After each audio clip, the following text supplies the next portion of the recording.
if we cannot get it to run well. If we can get the Hawk distilleries to run profitably, that is my first option. But if we cannot, then we should take a second look at it.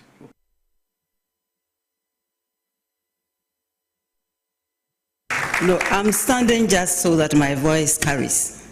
That is all. Otherwise, we should have been sitting around and sharing our experiences. First of all, let me thank you for the effort, for the time. I know that, like all of us, we don't have a lot of time. Let me also congratulate you. I remember trying to make a special effort to visit each constituency where there was a woman.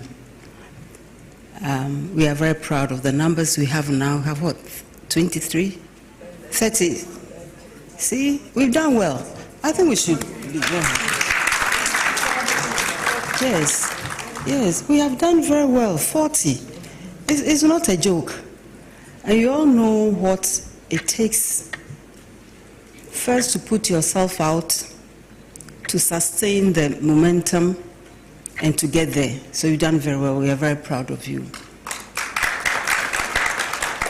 We also know whether it was easy, it was difficult, but you are here. And for me, the important point is, so now that we are here, what are we doing with the opportunity? It cannot just be for us. As the good book says, not unto us. So it cannot be unto us as individuals. It can be unto us as how we use that opportunity to bring others up. And in our demographic, talking about others, we can focus on the young ladies. There are enough in our constituencies that we can build up. But at the same time, we're also looking at the young children, boys and girls. I heard Comfort talking about my role as a mother. We are mothers to everyone, and therefore we need to be mindful of that. But at the same time, we also know, as I said, that there are not that many of us. And for reasons that are not lost on us. This is not the place for a long lecture, but we can do that and explain why we don't see as many of us as, as are capable, I think, as, of leading our communities and of making the right contributions. So I also recognize your expressions of support. There's so much we need to talk about. And I was looking forward to us meeting much, much earlier. But you also know, just coming in, building the machinery for government to take off and so on. There were just too many things that were happening, and we didn't have the space for us to meet. And then subsequent events also delayed our meeting. So I'm very happy that finally we are here. One of the things I plan to do is to share what it is I'm doing with you. And so at some point we'll have just meetings, just us. And then we can share our experiences and we can support each other to ensure that this party succeeds, that our president succeeds, that Ghana succeeds. Thanks for your prayers too. And I'm glad you made it one. Have we not been told to pray without ceasing? So we are praying all the time. I want to thank you very, very much for your time, for your effort, for your support, and for making it to this level. Let us also be mindful of those who desire to have come here, but who were not able to make it. I'm very, very interested in those women too. So we don't leave them behind. Where are they? Are we, are we ignoring them because they are not here? Whatever fire that led them to put themselves out, we should ensure that that fire is not quenched, and that they can also make, they cannot, give up, but they can continue to make the effort, because we all know that these results help not only the individual but also for the society. Okay, so again, thank you very, very much. You're looking pretty. I didn't even talk about that. Thank you again, and have a good weekend. No matter how many noises are made, the law is the law. I feel very pained that a woman that she is, that we all in this country as women have always advocated for more women to be in government structures, more women to hold leadership positions. And then I'm asking, so at the end of the day, assuming that Gertrude Torkornoo is kicked out, okay, assuming that the recommendation is that she's no longer Chief Justice, and she decides that she wants to take up maybe a position in another international organization, because we've had other people go and do other things after they've left their offices.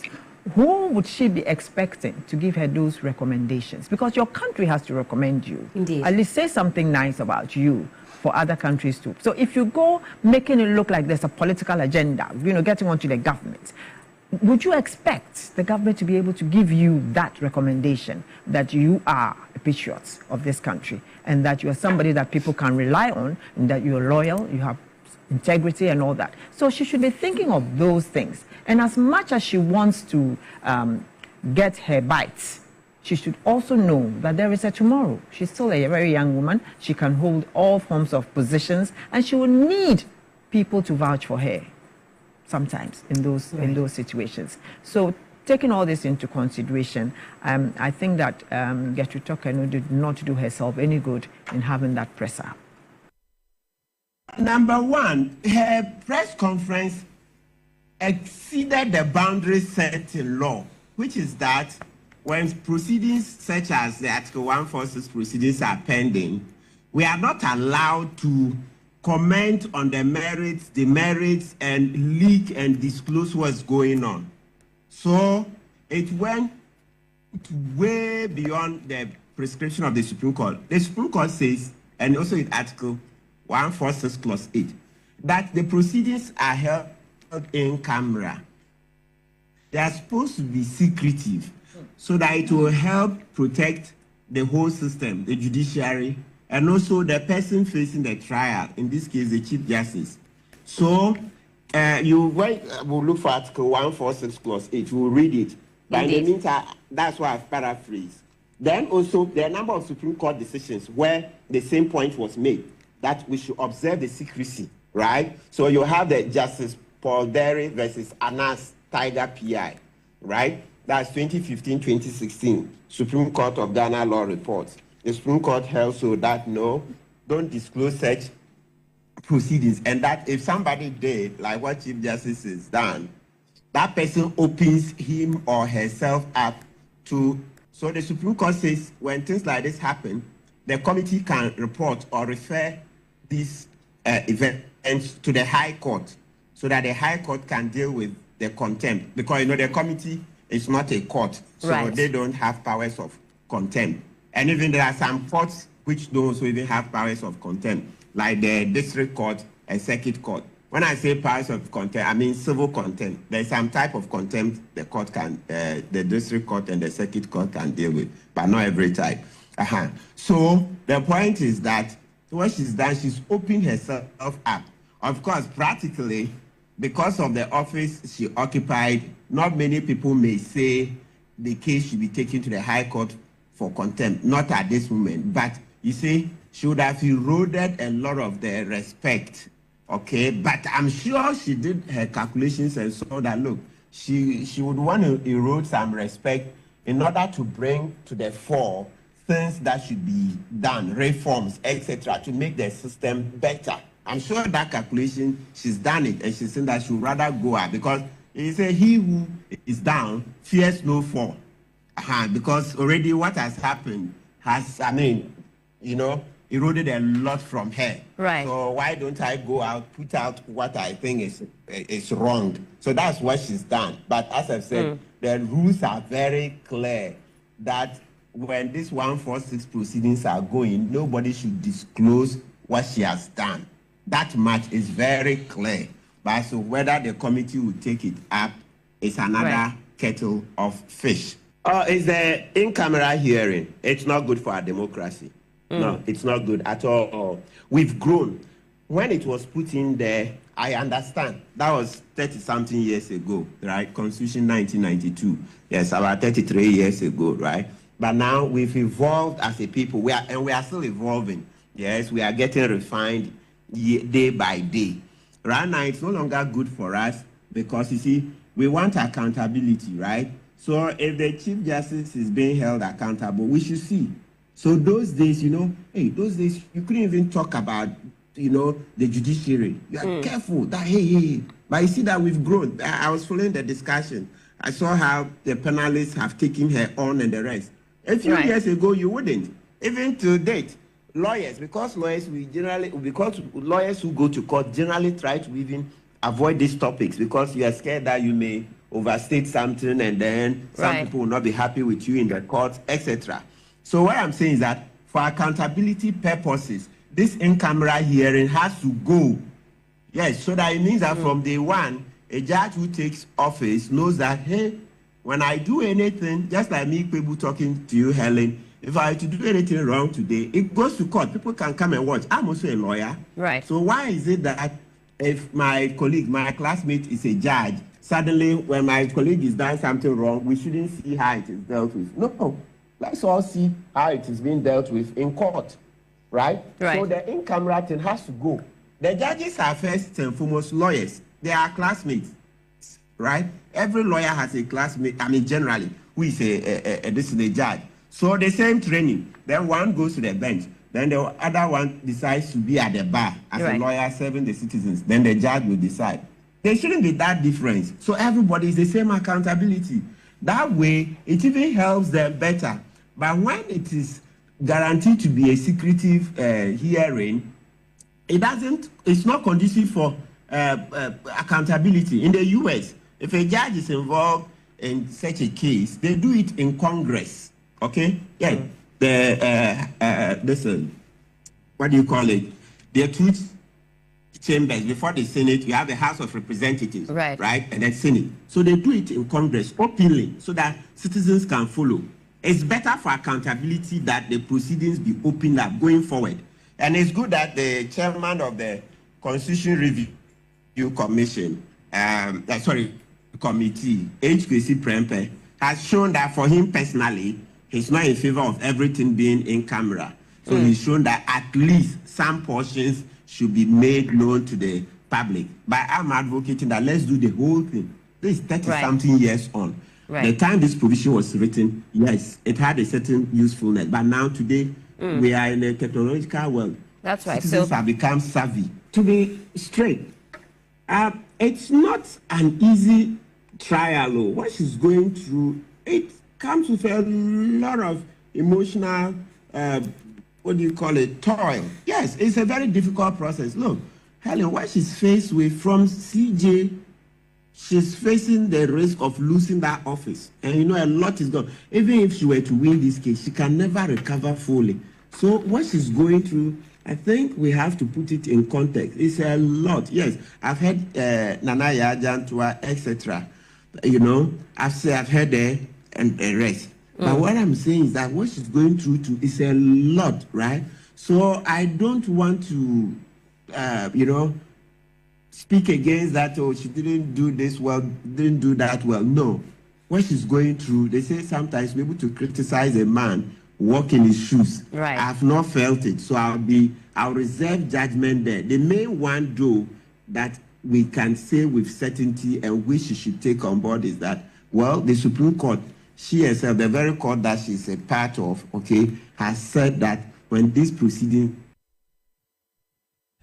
Memo wakwaba Edeba TV XYZ baby awa wo hwe baby aso wa wo tie 97.9 MHz air power FM memo akwaba ba inside politics media so yen na wo free to air digital wo betumi ahwe wo so saso na satellite TV obehu TV XYZ so wo betumi ahwe me che multi TV digibox saso na multi TV audio channel no so power FM wo betumi etie dwumedia bi wo so dwumedia wasegusui ana say wo hwe yen your friend inside politics idi am de so Nicholas ya owusu Yolson mafa me big boss shoes a share ewie Mugabe Mase bibi nti wontumi ambekansa na behia say me fa na konya kese no na dwumadi oni mudi Monday to Friday no me betenem na me nimudi ne pepe ti se me ye no nti be bia wo bia no me wa hawie froni obi no so mfra ne nua bi na mo mfento 97.9 megahertz and mo mfento TVXYZ your digital platform no so ye wo satellite platform no so a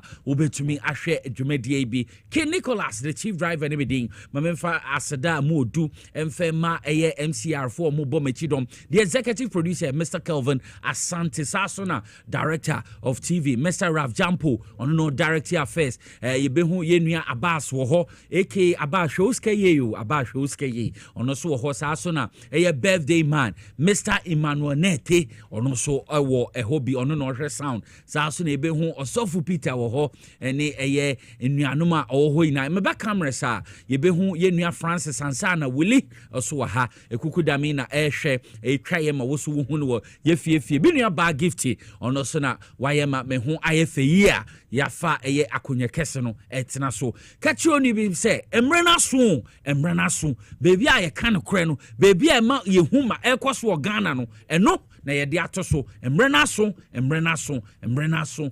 so inside politics na emre na so Ghana fa na nyina West Africa obia edura the biggest political platform ever in Ghana efano afternoon political show there ye side second to none ya jinkonya atena so no menye selfish mo nua binti ase say inside politics jumedie na duro timonye ntem metena hwe na mo mbebo mo ni akohoma mo hwa me ekoso wo my Ghana ukotie beebi a na ye daadao o ma we hu no kre na mfantinsi wala inti de eteno no mbre ne kwaye pa nti anya de a ye be semre ye kwaye nimu de a na memfa aseda so ma omo bo mechi do ma ye di dwumadi bro omo sika hjem mrepem no mebbo omo din aton omo na wo so wahu bebi a ye ton adepa na wetumi alcohol kama pa na ye shase dia na ye shase Wednesday because do Fridays and some ba Monday to Thursday no na ye bubum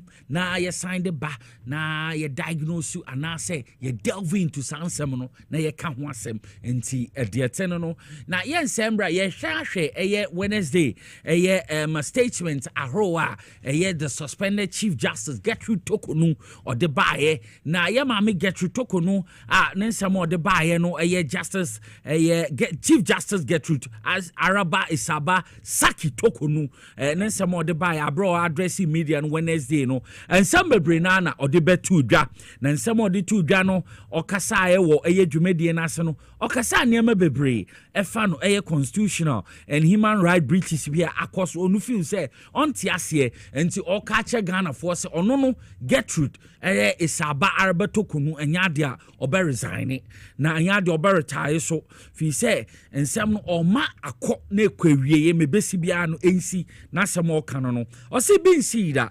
historic process e bi nsi da first season removal process involve Chief Justice per se ye na di historic or the sasem no tudwa biom or the tudwa say 68 years in Ghana ye history independent republic ye enti bi da ensi da say ye per se ye Chief Justice edifi na konya oteso enti we ensema ye maame no odi bi etudwa na ye be ka ye ho a ye maame Gertrude Tokonu muntwa ne sa ye mfa ne kundi no sakene ye no anything yemfa enka ho Gertrude Tokonu suspended Chief Justice na sema odi tudwa na okan ye ebini odi chiremu se ne colleague a for ne justice Gable poor man ne hu papa say papa agiatum say 5-member committee a omutie 3 petitioners a yedi yi no ana epese yedi yi ne fi ho no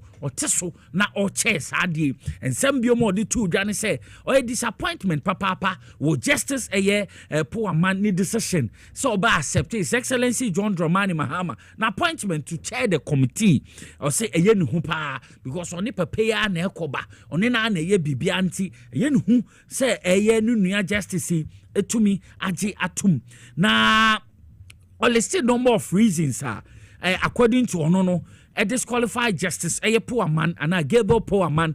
So better so as a committee chair. Now, Omasha petition against Ono. Sasemina Yama Mikaye, Biom. I say one of the reasons are Onono de Maye, Efan poor man justice won't say.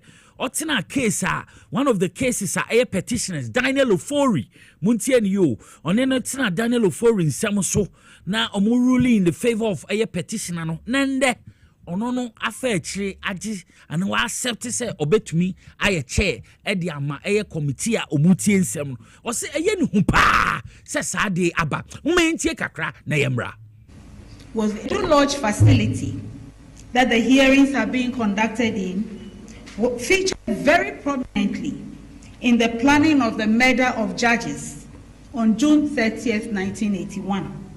And this can be read about in the special investigative report on that terrible event in our nation's history. It will be recalled that there was a Major Samakwa, a military officer who was killed with the 3 High Court justices, who was the director of human resource of Gihok. He was my uncle and my guardian when I entered the University of Ghana in September 1980. I was also living with him at the time he was abducted and murdered. Was Edu Lodge chosen for my inquiry to make me feel insecure? I think so. And I continue to hold the view that there's no reason why a judicial hearing is being conducted behind the high walls of a Iti no Chief Justice and a suspended Chief Justice get to Tokonu nsem na otwe obiom so ohune se nua Mr. Ofori ne Justice Gabriel Puaman momo ye na kwese revenge bi na omo edi eti ono maame because of how an case ne te no enti eno mu nsem ne bi na abosam se bebre na nka se ye kan Wednesday no na ye sign bobosom yama Ghana fo ehu ma eko enti we any asema the suspended Chief Justice ye maame Tokonu no so me pacho ode abetu dwa na ye kobioma ye beka aka ye ho a bebre na ya kan wa ha efa Ghana Registered Nurses and Midwives Association omo nsem bi a omo de atudwa yenim se omo call off for omo strike no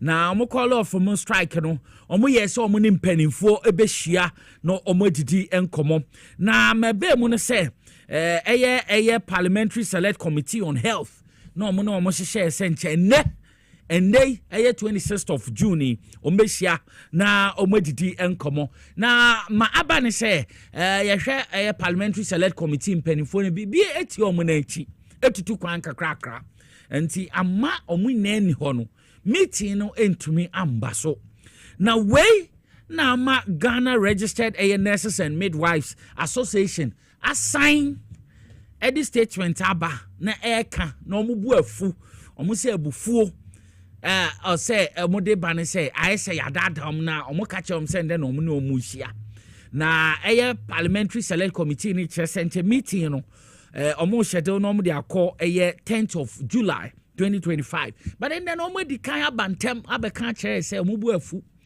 ma akoso no ade anhwe ye ombe san afre strike ni biom ti anhwe ye fi Monday ko ye hu say nurses ne midwives na san ko strike na sad enti but ye bi say di enti na Ghana Registered Nurses and Midwives Association in Yabotre ebe mu ye behind them no mu pie to say me yilim dadanana because yenim say president no nukunu e kra ye party chairman me MPP e kwan yo mo fa ye niaman e wode tie kakra enti ye bisa se sa niamai Parliamentary Select Committee ajatum se ombehwa ya amom enti se na bi mati omo na echi na enye omo na na e wo ho ancho omo nti ase se meeting na maso nda e ya dia tent no mbehia but omo pra beka se how aniama ko no mbekọ strike bioma ede ensem bebre ede aba na ensem we no ha adwene ye papa ese sansemi na aba minim say ye ni video dey ebedi nkomo make say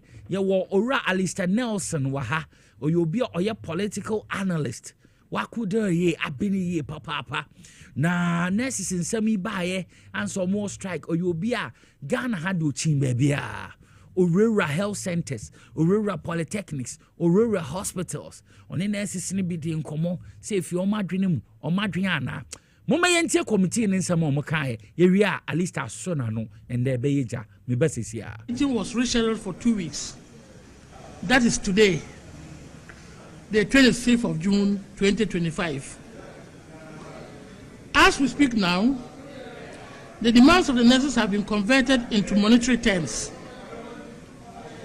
and there's a need for a preliminary meeting between the Ministry of Health, the Health Committee, and the Ministry of Finance to discuss the outcome of the analysis.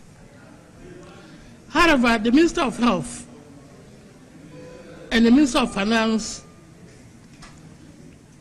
they are unavoidably absent from the jurisdiction.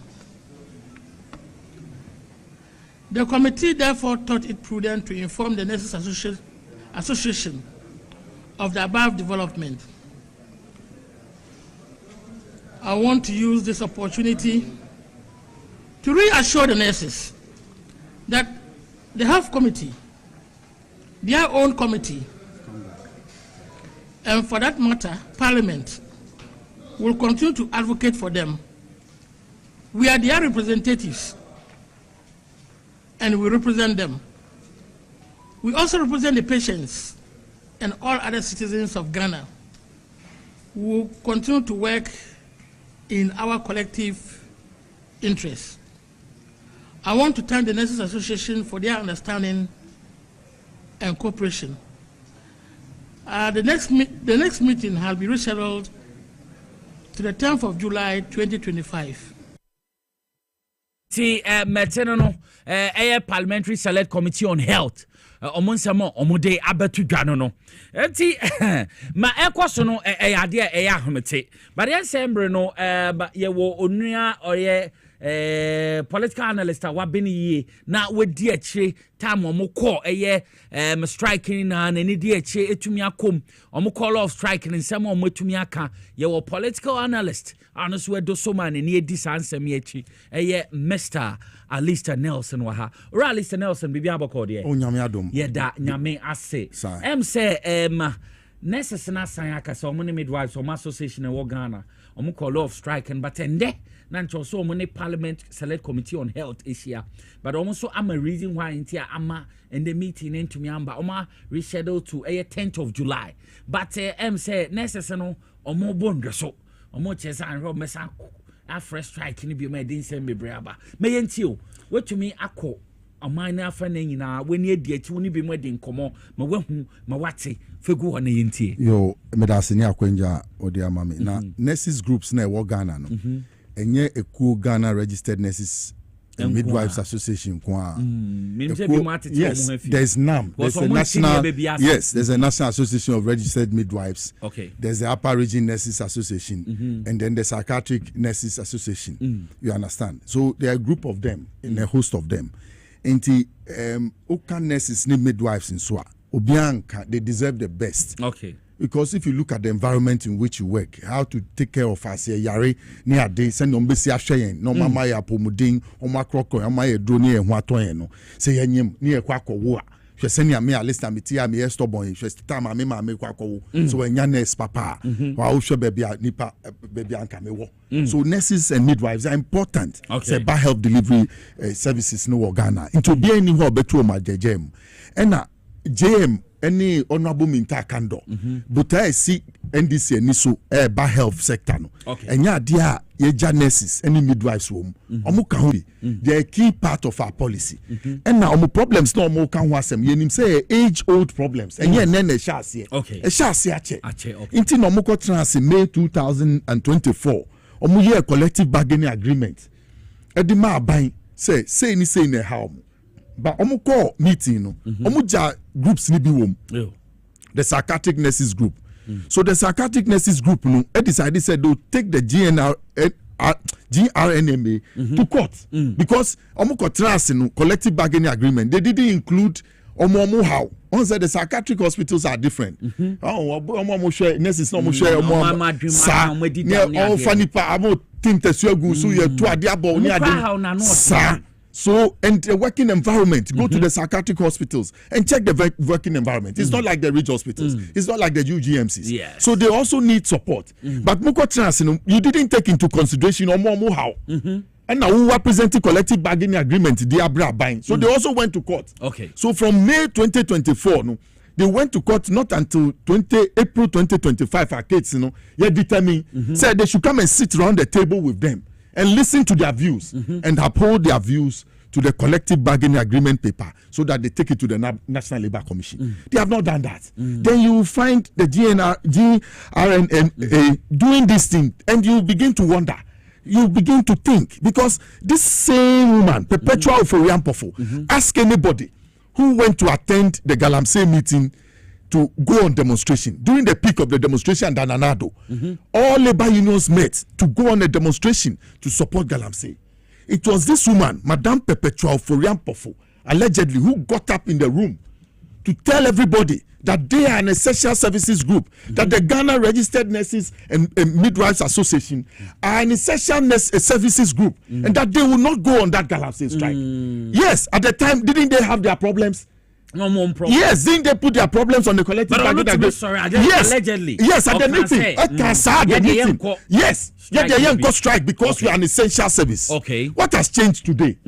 What has changed? Why do you want somebody else to die? Recently, I would declare strike. Wakoji Post, Helsinki, Finland. Where you want? It's a Scandinavian country. Yes. Is that how nursing services delivery is conducted in that country? 5 months. And I mean, say, even if that 5 months, the psychiatric nurses had been in court with the same collective bargaining agreement. So it was not possible to sit over it and discuss it before the budget was put in place. You understand? Yeah. It was not possible. I think a court case in free hall. So this is the time to come round and sit with the psychiatric nurses, agree on what you want to take to government, and then take it to government. Government, so omun can say omun shiamu. Omun share any date, meboa.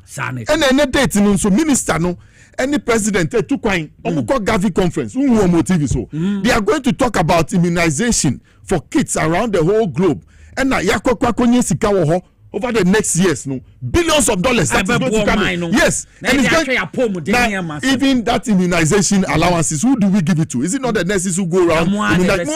So the money is coming to the health sector. It's going to benefit you. Okay. So they are at a conference. They are and now collecting and you need them to come around the Ministry of Finance to also sit to deliberate with your groups in order to get to a common ground. Into this statement, it's a rushed statement. Okay. Yes, as a mamino, she has a political agenda. That's what I have come to see. Yes. Yes, it tells me. Then you no say they are an essential services and that do not go on Galamsey demonstration under Danado when it was at the peak of Galamsey allegedly. So what has happened today? This government has not said it will not pay you, or it will not recognize your efforts as nurses, or it will not give you the allowances or a hearing here to have your problems resolved. They have not said that. So why are you in a rush? This is just 10 July. It's just around the corner. Yeah. So look, Mami Perpetual Oforiampofo, so by yourself. Who said TUC no etawachi.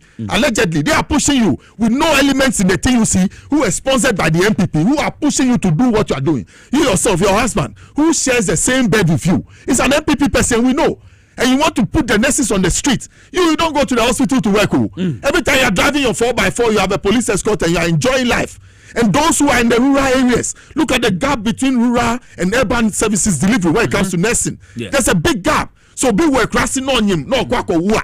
Because we lack the midwifery services in our rural areas. What are you doing to think outside the box to get us as a nation to serve all the citizens? Baby, a nurse is that, and now who the nurse be quick What? Look at the rural living conditions. Why are they going to stay? I'm asking you, why are they going to stay in mosquito-infested environments, in snake-infested environments? What are you doing for them, as a leader of the nurses group, to make sure their conditions in those rural areas are better? Are you thinking outside the box? Look at corruption in nursing services here in Ghana. Look at corruption. Over to me at hospital near bypass. Now, Obia Okotunu near Fetch near Befanoko. You don't know the corruption that goes on there at the nurses when it comes to nursing services delivery and midwife services delivery. A lot of corruption.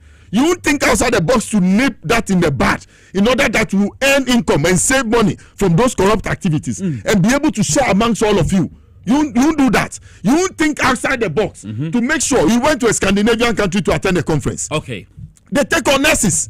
So why would you make an arrangement to allow nurses, you understand, to leave this country, to go on a sabbatical leave, to be able to earn some income, to beef up what they have been doing here all this while.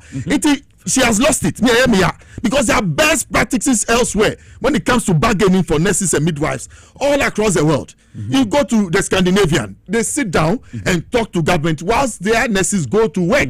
You go to America, you go to Canada, you go to Morocco, here in Algeria, here in Africa. Whilst their union leaders go and negotiate with government, their workers or their union members go to attend to patients in order that nobody will die, even in the period of anger. Because so we know the problems of nursing and midwifery services delivery and those who work in those sectors, what they go through, even their working environment. We want to improve it as a government. We are not here to fight anybody. We are not here to push anybody back. But the Mamini is smacks of a political agenda that she's being used allegedly by a group of people. And yes, people have spotted her in Winneba. People have spotted her in Winneba with the minority leader allegedly in Winneba doing meetings upon meetings. Among other things, people, if you mention their names, they say they'll take you to court. You understand? I don't want to even glorify them. You don't deserve a mention here. Moving crossing, Babe Chrome, Abenye Jumaya, we person who bore my uniform. In Kofo Pacho and San Omuko nurse, Kofo Pacho and San Omuko midwives. So why should we have such traits? When people beg to go and do the employment, it's and then you say yes to buy buffet. This is un-nationalistic. This is nation wrecking. And this one, like I said, it is coming from somebody who has a partisan inclination and has a certain agenda towards the sitting government. Why is she there? Look, I've told the NDC, infiltrate into the unions. They have sponsored their people to lead the unions and cause troubles for you on the streets whilst you are in power. When there's nothing that you have done wrong, you are only there in 6 months, and you have not said you will not sit with them. Didn't you see the leader of the Parliamentary Health Committee speaking and telling them that 10th July? That you want to call on another strike. Look, me Maka, I will not stop.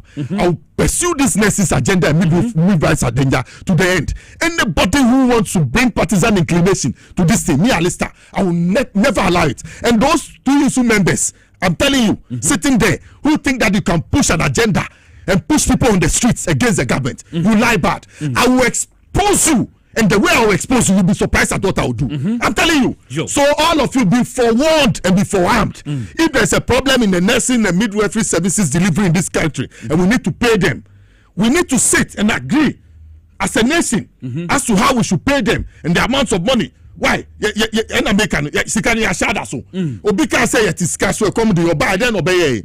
to rip the nation off. He refused to attend to you people nurses. He left you with your collective bargaining agreement in May 2024. He didn't attend to you. So what are you talking about?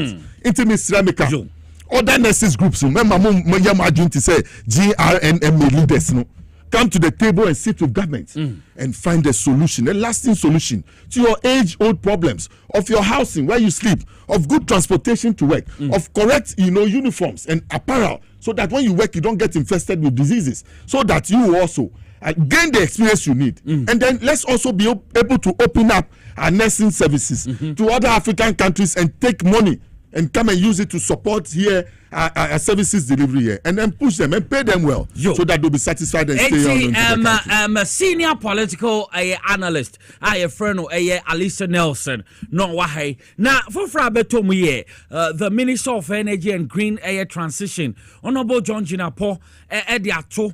Now, a review plans to submit a proposal to the cabinet to acquire electrical vehicles for all ministers to be used in Accra. Now, according to a minister, no, or say enable to me support a government, energy transition goal as to seek to extend other government appointees. Where you are there, or the two or disclose will launch of the Energy Commission, a 60 kilowatt of solar powered electrical vehicle. Charging a stationer, no so launch here. It's way and sema on the do tugua. Mama young combra yaba or lista yebe diagnose on so. Energy is also submitting a cabinet memo to cabinet where all ministers would be provided with EV vehicles, so that all our ministers would drive EV vehicles within Ghana, and we intend to extend that to other government agencies, so that in Accra, we'll use EV vehicles within Accra to serve as a catalyst to encourage the public to adopt the use of EV vehicles. Transitioning to electric vehicles is both an environmental decision and an economic one. Electric buses and vehicles generally have lower operating costs than traditional fossil-based powered vehicles. Honorable John Jinapo, Minister, the my energy and green transition. No, so then some more the attribute. No, if you say electric vehicles, so no so bet to me abwa papa. Na Mr. Alistair Nelson, a senior political analyst. If you say we a mover. A good mover, but to me, abwa, na energy in seven, so to me, abwa. Because go China, any idea? I want to see you two electrical vehicles. Who want to say? What's that direction? I say a proposal. But they are two abandoning. Who want to say? Within Accra, to when you see electrical vehicles. Minya John Jinapo never ceases to amaze me with this new energy and green transition ministry. One say when we talk about green transition, we need to move away from the fossil fuels. Now we need to move away from the fossil fuels. And I'm telling you, this green transition has come to stay and it has come to help us. So the earlier, the better. And I'm saying that we should have a green transition authority as early as possible and then set up a renewable energy fund in order to support our investments in this area so that the building of this drive electric initiative will be supported by renewable energy so that we'll be able to build more electric charge stations across the country. Whilst we are piloting Accra, yes, we must be able to have a fund that will make sure that now we are not only in Accra, but we have gotten to all the regional capitals. Now we are not only in all the regional capitals, we are in the district capitals and providing electronic charging stations for vehicles, buses that will be used across the nation and other things. Inti Mimaka, this is a good initiative. Green transition must succeed. And I think that we all, once you have submitted it to the cabinet, and you know that there's a commission that has been set up. They were commissioning a 60 kilowatt solar powered electric vehicle charging station. It's a good thing. And he has suggested that ministers of state be given vehicles that are electric in nature so that they will use around their work here in Accra. Very highly intelligent and innovative solution to our fuel problems. Look at the cars our ministers use, the kind of every time big cars they have to fuel their cars, the cost to the nation and other things. So this one is a cost saving measure that has come, and it's a big idea. And you see the other factors that when we talk about the electric charging stations, that you talk about those things that affect our health, our safety as customers, and ensure the safe transfer of technology are being met by international standards and regulations. So they are in the right direction. John Jinapo and his ministry have set up, and I'm sure, like I said, the green transition will just not be a lip service, but it will come and become a reality to help to reduce urban pollution, the high transportation costs, and then the dependence on imported fossil fuels will go down. So a good initiative, a dream pa, I wish him well. I wish our cabinet will take up the matter and deal with it and work with it. Once it starts from Accra, then it goes to other big towns, the big cities, to Kumasi, where to be patronized, or other big towns like Cape Coast, Takrady, where to be patronized. So gradually, and like I told you, we need to set up a green transition authority. And under the green transition authority, we need to set up a renewable energy development fund in order to be able to invest heavily in that sector before we are able to move away from the fossil fuels. So good intention, drive electric initiative. I think that will also help the minister, will also help with the awareness creation. And then I'm saying that Ghana's first e-mobility conference and exhibition that was done in 2021 will not just be a forum or will just not be another thing, but it will be carried through whatever intention that was held. And furthermore, the baseline, the planning processes, commission, they have completed their study in 2022. So it's just a market opportunity that EV brings to those who want to invest their money in that sector. And I wish the minister well. I wish the Ministry of Energy and Green Transition very well. And I wish the initiative that people will quickly understand it and then be able to shift onto that electric cars that we are talking about. Fridays, and some review and some week in a full course and your take kakra on a new patriotic party near me kokoso on efano kwan person mu change a dino yenye foundation so say the roofing so kakra on that now this is a party of warped and confused logic.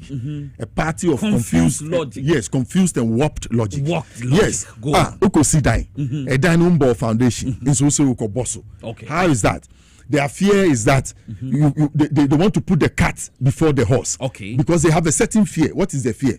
The fear is that the leader of the party who lost miserably, which is the 38% guy, don't mention his name, don't glorify him. If you bring him back, he'll lose again. That guy, you see, they want him by force to lead the party. So the delegates that put him there, they don't want to shake the foundation of those delegates. They want to keep those delegates there and bribe them. They were bribed to follow the guy. So they'll bribe them and keep them intact so that you win. Even if Kennedy Japan shakes the ground, or even Brian Champion shakes the ground with the plenty money he has gotten. I don't know where Brian got his money from. So what's the to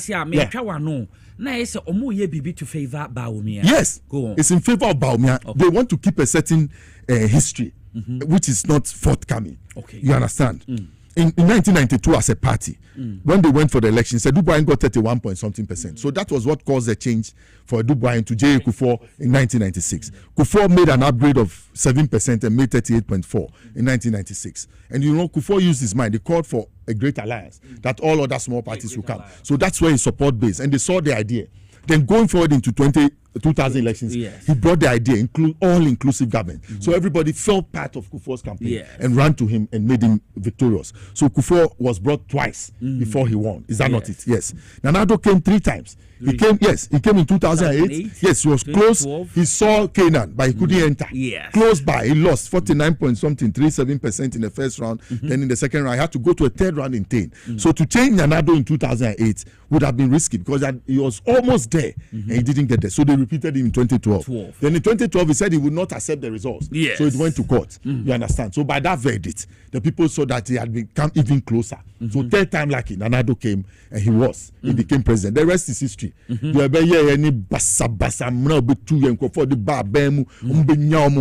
created the crime scene. And people, if you hear what they did with the power that Nana Addo got, what I said, my MPP now, a name of old, they lost their principles under Nana Addo. They lost everything, all the fine, the fine grains that were with the MPP, all of it was lost. You had a group of young people who came into the political center when Nana Addo was in power to create a political crime scene. We are seeing it clear. Look at the National Service Secretariat. Look at other places that are being mentioned in recent times. Look at Amisha Dai, who was at the GRA, and what happened under SML. So a crime scene that they created. Look at Galamsey.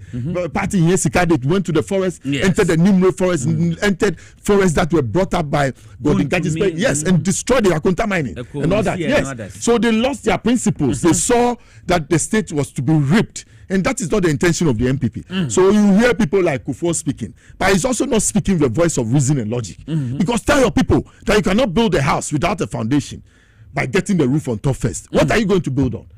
That is why I say it's a party of warped logic and common sense. They lack it now. Emso Sunono, Wahu, Ulusu elections, Tatiana Urana Sumno, about the dam.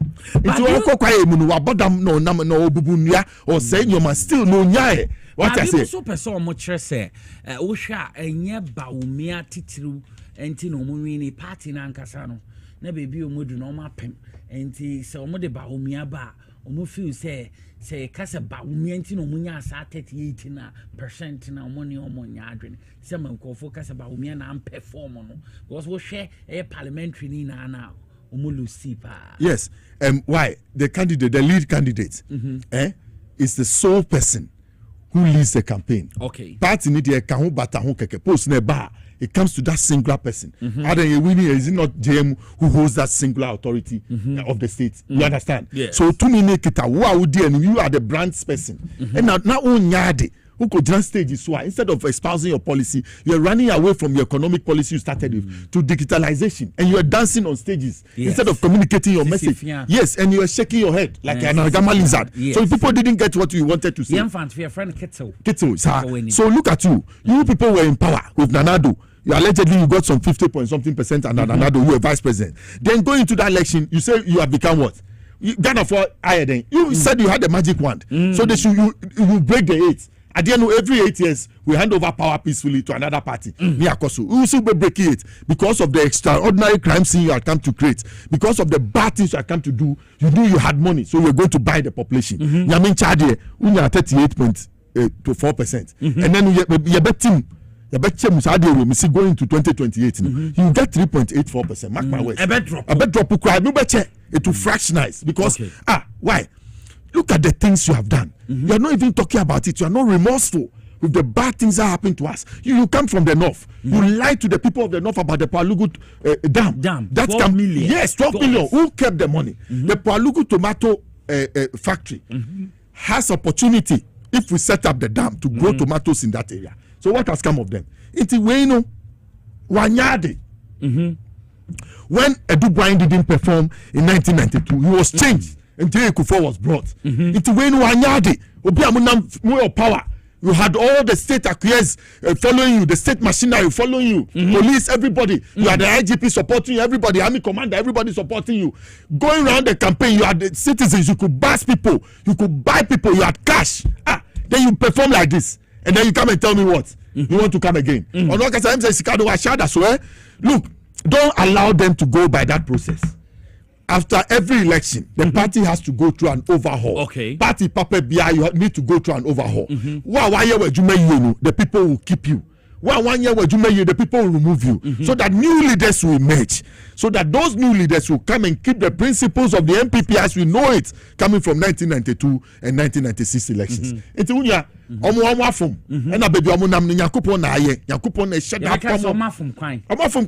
are far deep into the forest. Okay. And it will take time for them to return because in Tatia yes, and it is always the ant that teaches the elephant a lesson. Yeah. So they are going through their lesson stages. They must learn quickly because 8 years yes, they will fight and they will tear themselves into pieces. They will go back to their days of the UNC and UP. The days of the UNC, and then the what do you call it? The UFP. Yes, the UNC. The UNC, Victor Usu, and the PFP in 1979. Yes. They'll go back to those days. Those days they were fragmented, they were scattered. They couldn't come together. It took the wisdom of J. Kufuor. Akwakwabone no Tifi Nusebi. Oh no. No, look at how this man was able to bring Papa Kwesindum to politics. Yes. And how Papa Kwesindum supported J. Kufuor to succeed. And then later, how those who were non-performing in J. Kufuor's government, which is Nanaya Osafumafo, and then Nana Akufo-Addo. Akufo, you told us yourself that they were the lowest performing ministers in your government. They took control of this state and look at what they have done. You sat down in 8 years. One Kasawe Miewano. And now party it's because of the seeds you sowed, infested, and watered. That is what has turned around to fight against the very institution that you people try to create. A crime political party, a criminal political organization to come and rip the state of its resources and call those members who have opportunity to call themselves rich after acquiescing our wealth and making it their own. Yeah, to me, interesting. Development in freedom, no? Yes. That property owning democracy, we must nip it in the bud. Bakada. Let's stop them. Let them keep fighting. Let their size keep dwindling. And I told you earlier on, the tiny minority without any essence in national politics. Leave them to their fate. Okay, well, last words. Yeah, the BBA Berry. Me no one a monologue. Inti Modi Berry. Well, last words in a so. Yeah, me and no who say former Chief Justice. No, ne wafani Alex Kwesinsaki. Alex Kwesinsaki in history. Okay. Yes, he was the one who betrayed. Yes, he betrayed Kwame Nkrumah and took some few dollars from the CIA for Kwame Nkrumah to be overthrown. He was the one who told Kwame Nkrumah to pushed him to Hanoi to go and face his end. So this who of Accra we did a boni as of mine because Kwame Nkrumah transfer and Kenya ye brainy and Kenya ye hauni. Inti ono nkasa no she should keep quiet. She has ono our form article 146(2). We said we should do in-camera hearing for such occurrences. And here she has run to the public to court public sympathies. And we are watching. We should tell her in the face that we are trying. Will she go back to go and face the committee after insulting the committee chairman? Say me na me wo case wo court. And na mako jina bontin. And na me kaseti a judge na nkade no meka. Me here inti e beka say my contempt. Is it not contempt of the committee's proceedings? What are we doing to her? She's not above the law. Let's raise her head. Memo bien tu futu ngu eni. Omo mbeko back akofa history. Abe yusu ameko manya asem. And you have to relate that history to the circumstances in which they standing. Tama no Chief Justice. No. Did she ever relate to that murder of the judges? No. Did she ever talk about it? No. You express facial names to people who now have authority. And today you are scared that because of what you did to them, they want to remove you from power. Meanwhile, what from Rano? And you're telling no bitamu. What from Rano? And you must go and you will go. You are hanging in the balance, suspended. Very soon, we'll clear you off the line and you'll see the other things that will follow. Okay. He said, sickly first, the sacking of Madame Gertrude Tokono. Okay. And all other effects of sacking, like the electoral commissioner, will follow soon. I swear, my God, I swear that getting to the election. Look at the scare they put in us. When the people were raising issues, they refused to respond. So, get ye first, seek ye first the sacking of Gertrude, Justice Tokono, and all others, like the electoral commissioner, that gang of people they put there, will also follow. May I say a wonderful submission from the man, senior analyst, your friend, Alisa Nelson, onona yete and enkano. Baby Adri Yen Sembre, Yabeko Akbazu, a Hebel, a clinic na ye Dr. Akbazu, so Akwekudi and Komo, na yabat me hobiaso ye diatio, so me basis ya.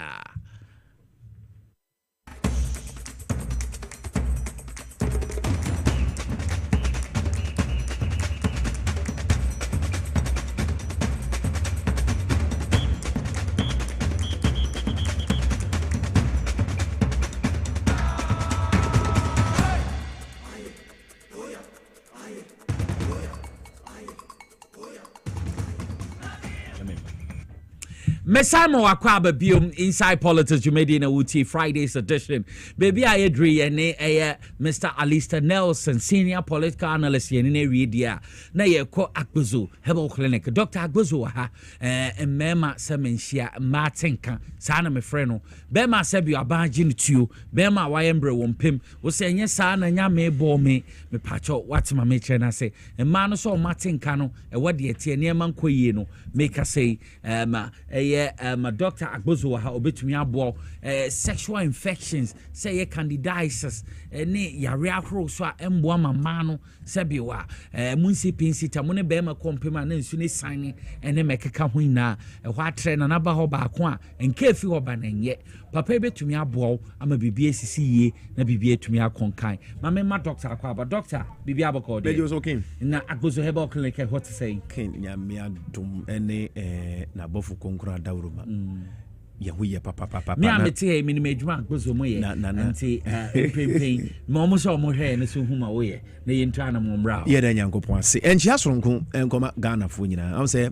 Dr. Agbozo de ode ne na ode asem Agbozo Herbal Clinic wonya ye ne wonya de papa na enchini enkamfo ne ho na mom no de ntia ya na ye ba betre fidie kase so de bia yetu yensa frew no ye pese adansedie kuo no anasa adansefo no oba ebe ka ho bi na eya na ye ne gi kumasefo frɛ edi adanse se doctor ye ko clinic ho no mu kumase de chem so no ensenchina ne ye hunu ntem a ankenye ya brabo ni nyankopon nhyira kumase ene ya Ashanti region fo nyinara se mutu anamo ekɔ Agbozo Herbal Clinic de chem so na mu kokɔgye ayaresa kese anu odin a emu hwam na ye Agbozo de tie ne se ye sawo yade na yade na mabium eno ni akyede ba ko anyankopon ede ma yen na yade ye tubi san ne pa no eno bi ba ko ena me ba bebo so akyere wi mema ne nye wahi me nye wafidie ne emfiri ho bia na enye wo yade na mo nua bi de okoto se yese aboa ne se nua so ye nka se sore ne so yese sore yen so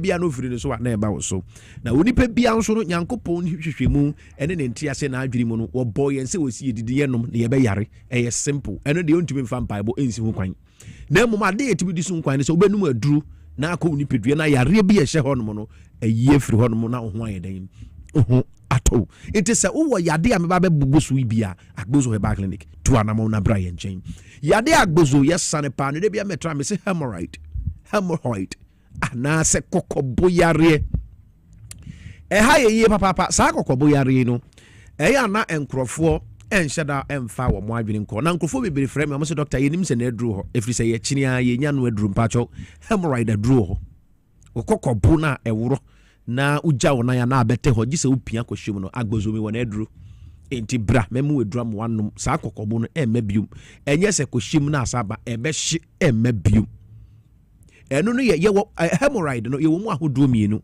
yɛwɔ internal hemorrhoid ɛna yɛwɔ external hemorrhoid what you say internal for no ɛne mu deɛ no asɛ mo kɔ a na ɛpie na abagye sɛ wopia ɛna ebi wɔ nom a ɛwɔ mu nhunu obi deɛ nso wɔ hɔnom a ɛmpie kɛseɛ bɛtare ano hɔnom na ɛhono a wontumi ntena ase ɛbɛyɛ wo yia ma wanhwɛ yi a wobɛtie mu na obi wɔ nom kora ma wotika mu kora no wakyea wotena ase ano wakyea hemorrhoid ɛne kɔ so saa problem no ɛhyɛ ne to na abɛtua hɔnom wohwɛ na ayɛ kɔkɔkɔkɔkɔ te sɛ sɛ bi mogya a abɛtua hɔnom no ɛyɛ hemorrhoid ɛna ɛyɛ wo saa no anaasɛ kɔkɔbo ɛna aha adwen saa no wode bɛba Dr. Agbozo me nkyɛn deɛ hia no sɛ wobɛba me clinic hɔ nom na saa yadeɛ no ho problems anaasɛ wobɛba na woba bɛgye aduru na wanom na ahye saa yadeɛ no mfiri mu kooko nkitinkiti a yɛmfa yɛnim wi na boa no ana akɔyɛ kɛseɛ na ahyɛ aseɛ ɛpia wo kɔkɔbo ɛde ba abɔnten deɛ wohia no sɛ wobɛba Agbozo Herbal Clinic ɛda sɛ wobɛba Kumasi anaasɛ wɔba nkran anaa wɔba tema community 25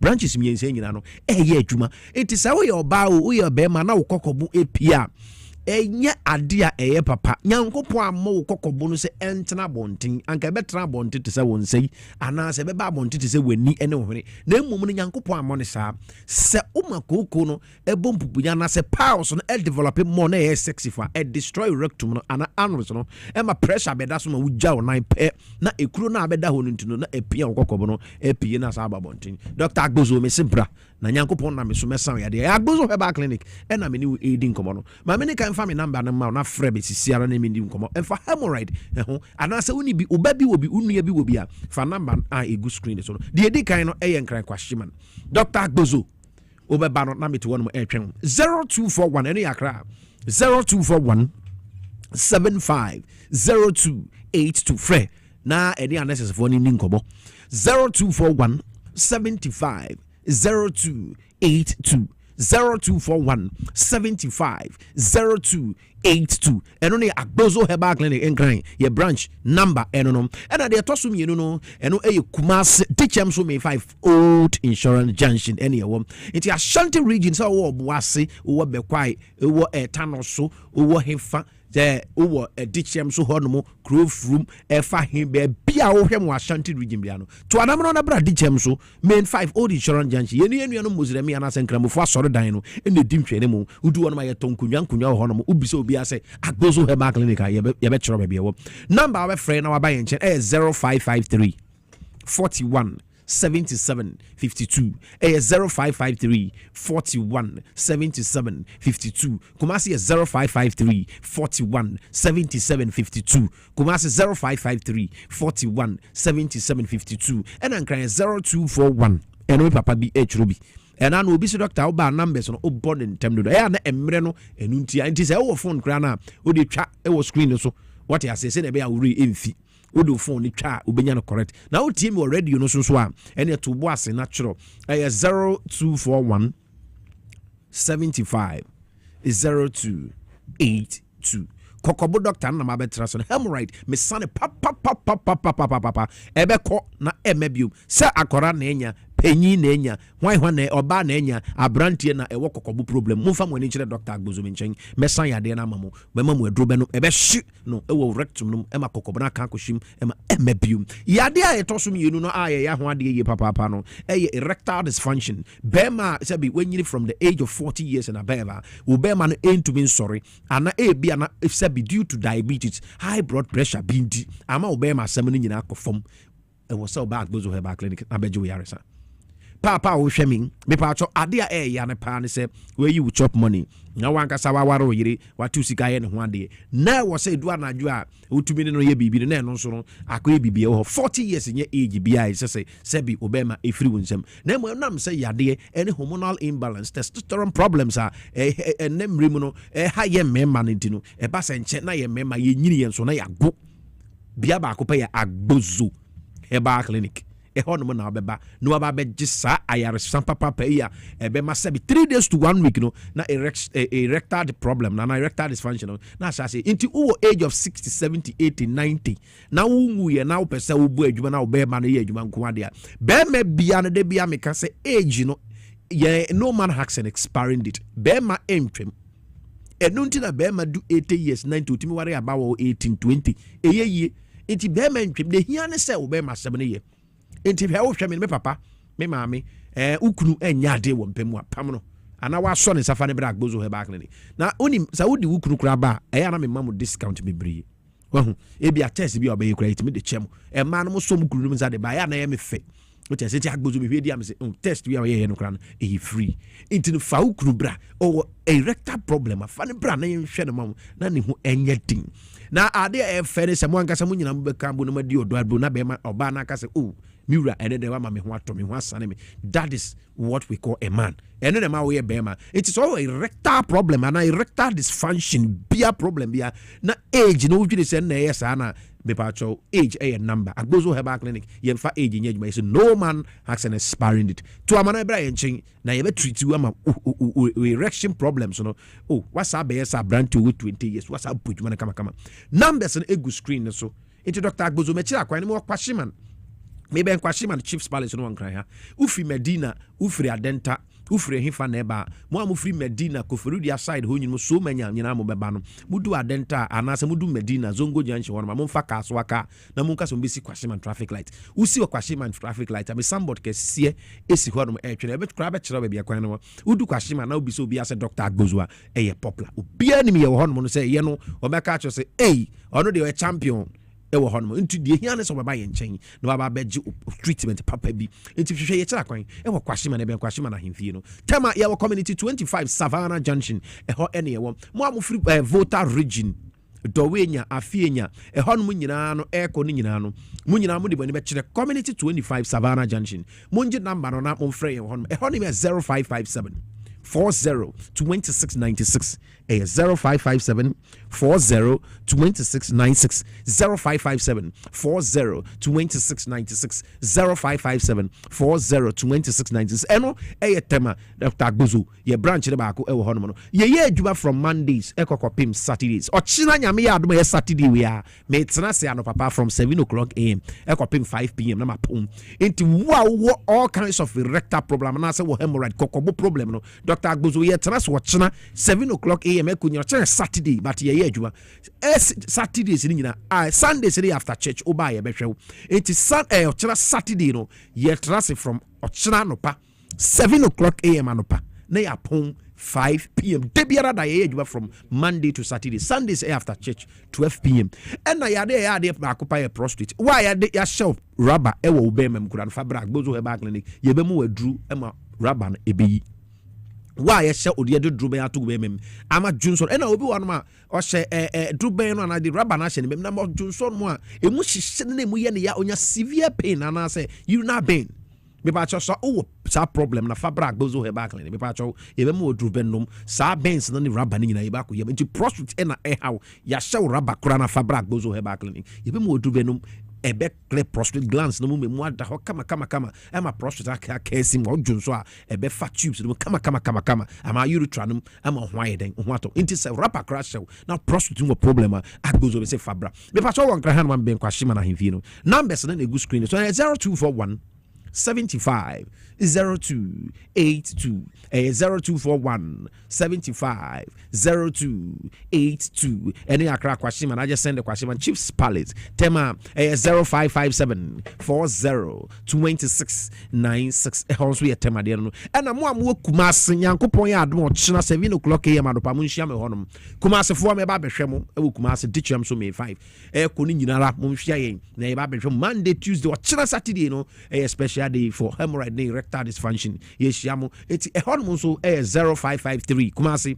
41 7752 0553 41 7752 de biara da ye adwuma ena me pa cho wo infections biara e bia odwunso emu ye ya odwunso apampan e wo odwunso no nya severe pains me pa cho why masturbation da ama premature ejaculation untumi nyina so in 5 minutes in the first round 5 minutes second also go 15 10 15 20 wonkwa de first ne 2 minutes second no kra de bebu and sorry mpu obu won ma oni oba na bibi ba ko no no just 1 week 2 weeks and sana za sorry bi me pacho bra be hu Dr. Agbozo me pacho dibre bi a wom efi A to Z position bi a ukuta no we erection is very important we be man ko ade a e was so bad Dr. Agbozo me nchen na me nsan ya de e pacho open special book no go betima frame me what I say say doctor and next person me shia me pacho ni nyina wo hon Agbozo me trase na matwen wow all kinds of sexual problems you know position bi a ukura wo Ghana wo erectile problem and pacho fabra Agbozo he back me and I'm a sound yade ema ho ato because nyankopon nam yeso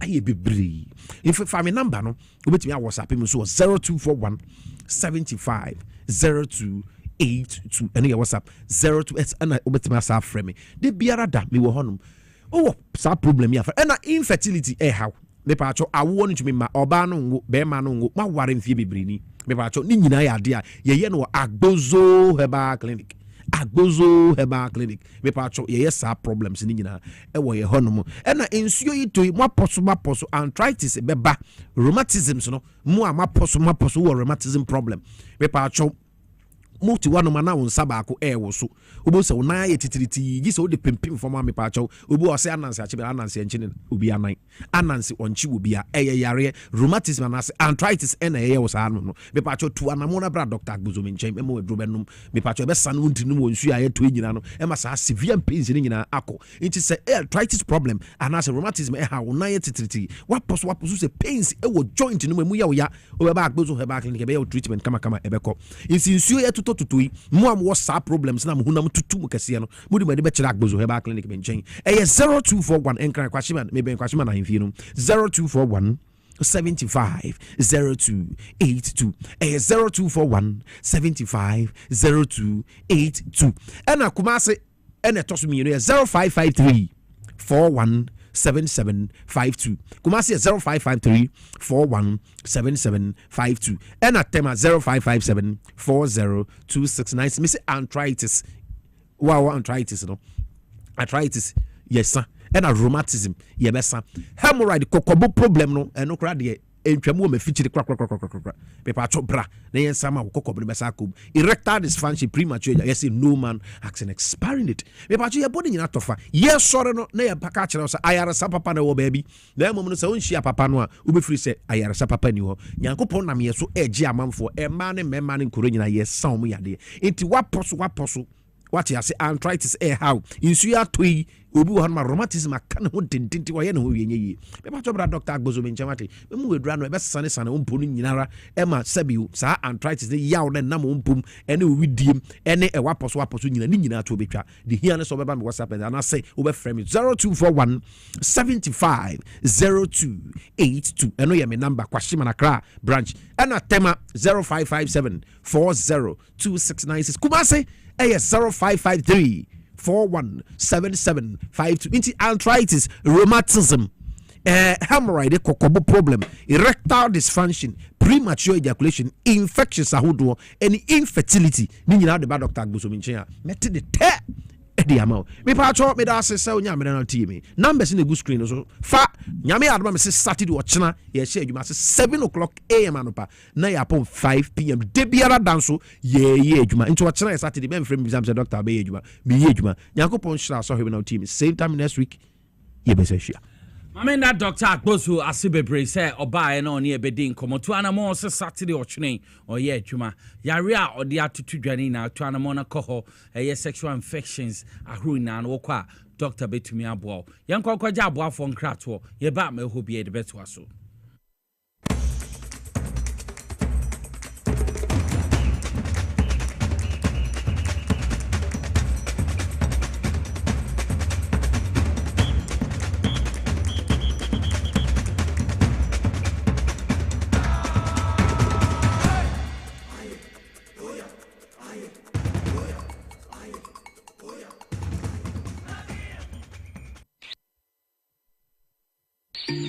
Now, let me tell you about Safari Valley Eco Resort, the first of its kind in West Africa. Upon your arrival, you are introduced to your butler, who plans your itinerary. We were surrounded by wildlife from the moment we entered the eco park. So many activities, all in the same premises. Visit the gym or the stables, they have it all. At my break, I'm able to practice my putting. We also went fishing on a man-made canal. Our tour guides taught us so much about the wildlife and how to interact with them. They used only electric vehicles here. This creates a serene environment. I'm told it's over 1,000 acres. My cabin here sits on 2 acres with a large terrace space overlooking my private swimming pool. Now this is royalty. They have their own farms, thousands of fruit trees. I can also have my lunch here at the waterfall. Quite a beautiful place you have here. Visit Safari Valley Eco Resort in Ghana, bringing you closer to nature. I hereby declare 1st of July of every year as Ghana's official National Day of Prayer and Thanksgiving. Where are you going with all this? The president just made 1st July a National Day of Prayer and Thanksgiving, and I'm preparing in advance. I mean, we're all going as a family, but you seem overly excited. Yes, I am, because this is the day to pray for Ghana's peace, wisdom for our leaders, strength for our youth, and prosperity for every Ghanaian. So, what if you are not a Christian or a Muslim? Then you pray to the God you believe in. The theme is Reflect, Reset and Renew for National Prosperity. Venue for Christian service is the forecourt of the State House at 8 a.m., followed by the Muslim service at the National Mosque Kanda at 12:30 p.m. These services will also be held simultaneously in all regions across the country. Hajia, have you heard the news? 1st July, National Day of Prayer and Thanksgiving. We are represented.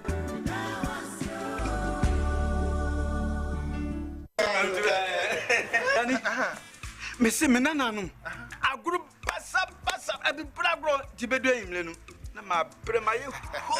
As for me, I take very good care of my grandkids. Ye dear grow, na yes, sir. A room maybe crana, me bano timide, or maybe gumi so weekend. Hey, woman, remember, I don't think I'm a catcher or say, Yano Medi garlic capsules. Posun, a basis so come. As I stand here, my doctor said my whole system has improved very well. Medi garlic capsules. Yes, Medi garlic capsules.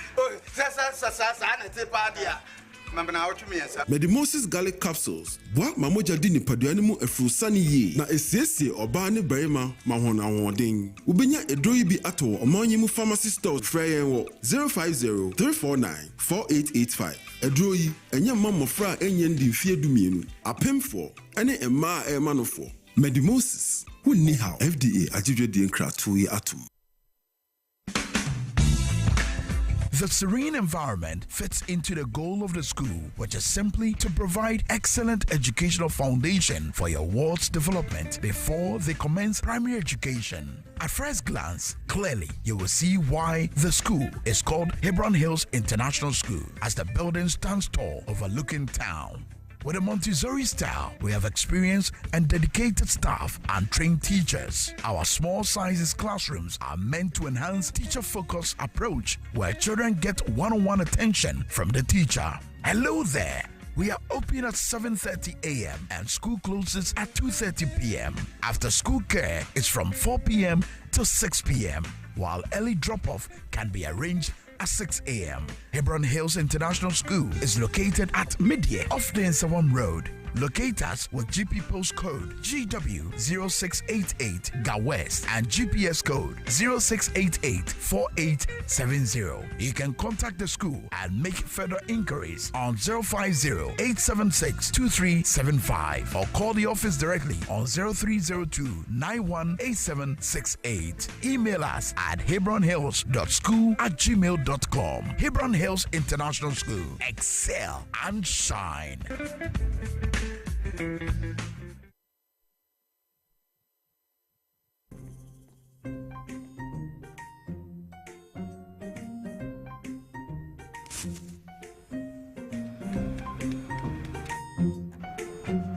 Mido, Gana Biana. I'm going to you about this every time I say, baby, she. Mangashi.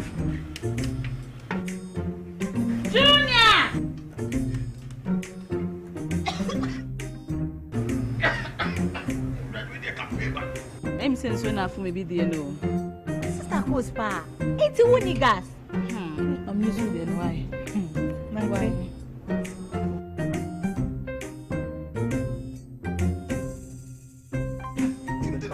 Down Yankana wa.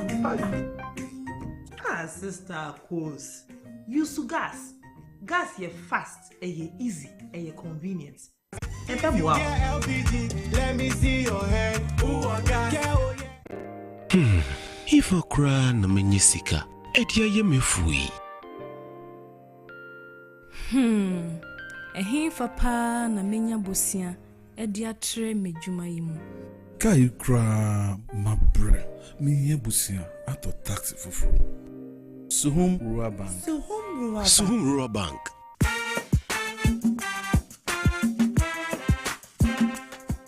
Yemamwa kwa baba Suhum Rural Bank. Ye won hyehyɛ ahodoɔ bi te sɛ dwadifo abosia, ekuro bosia, susu account, ɛne da so wɔ hɔ savings account, me bada chain savings account, ɛne de keka ho. Press Suhum Rural Bank was 034229186. Na won so wetumi aka sɛ Suhum Rural Bank. Ama ene mayeka una. Suhum Rural Bank. Enti me pa minie. Suhum Rural Bank, growing our heritage.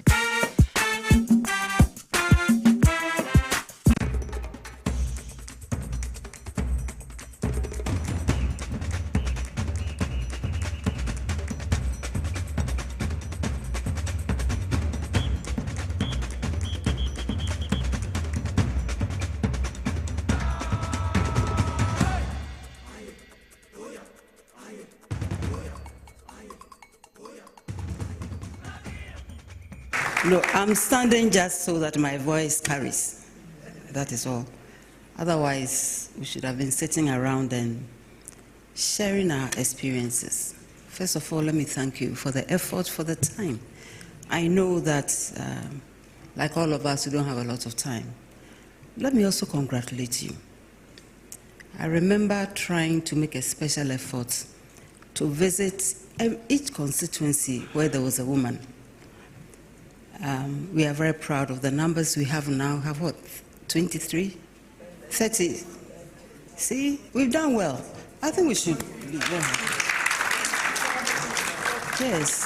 Yes, we have done very well. 40.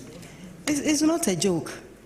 And you all know what it takes first to put yourself out, to sustain the momentum, and to get there. So you've done very well. We are very proud of you. We also know whether it was easy, it was difficult, but you are here. And for me, the important point is, so now that we are here, what are we doing with the opportunity? It cannot just be for us. As the good book says, not unto us. So it cannot be unto us as individuals. It can be unto us as how we use that opportunity to bring others up. And in our demographic, talking about others, we can focus on the young ladies. There are enough in our constituencies that we can build up. But at the same time, we're also looking at the young children, boys and girls. I heard Comfort talking about my role as a mother. We are mothers to everyone. And therefore, we need to be mindful of that. But at the same time, we also know, as I said, that there are not that many of us. And for reasons that are not lost on us. This is not the place for a long lecture, but we can do that and explain why we don't see as many of us as, as are capable, I think, as, of leading our communities and of making the right contributions. So I also recognize your expressions of support. There's so much we need to talk about. And I was looking forward to us meeting much, much earlier. But we also know, just coming in, building the machinery for government to take off and so on, there were just too many things that were happening, and we didn't have the space for us to meet. And then subsequent events also delayed our meeting. So I'm very happy that finally we are here. One of the things I plan to do is to share what it is I'm doing with you. And so at some point we'll have just meetings, just us. And then we can share our experiences and we can support each other to ensure that this party succeeds, that our president succeeds, that Ghana succeeds. Thanks for your prayers too. And I'm glad you made it one.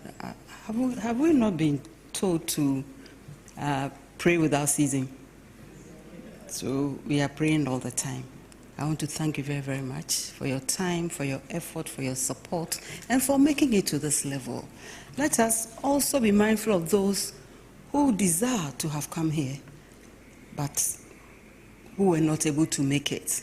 I'm very, very interested in those women too, so we don't leave them behind. Where are they? Are we, are we ignoring them because they are not here?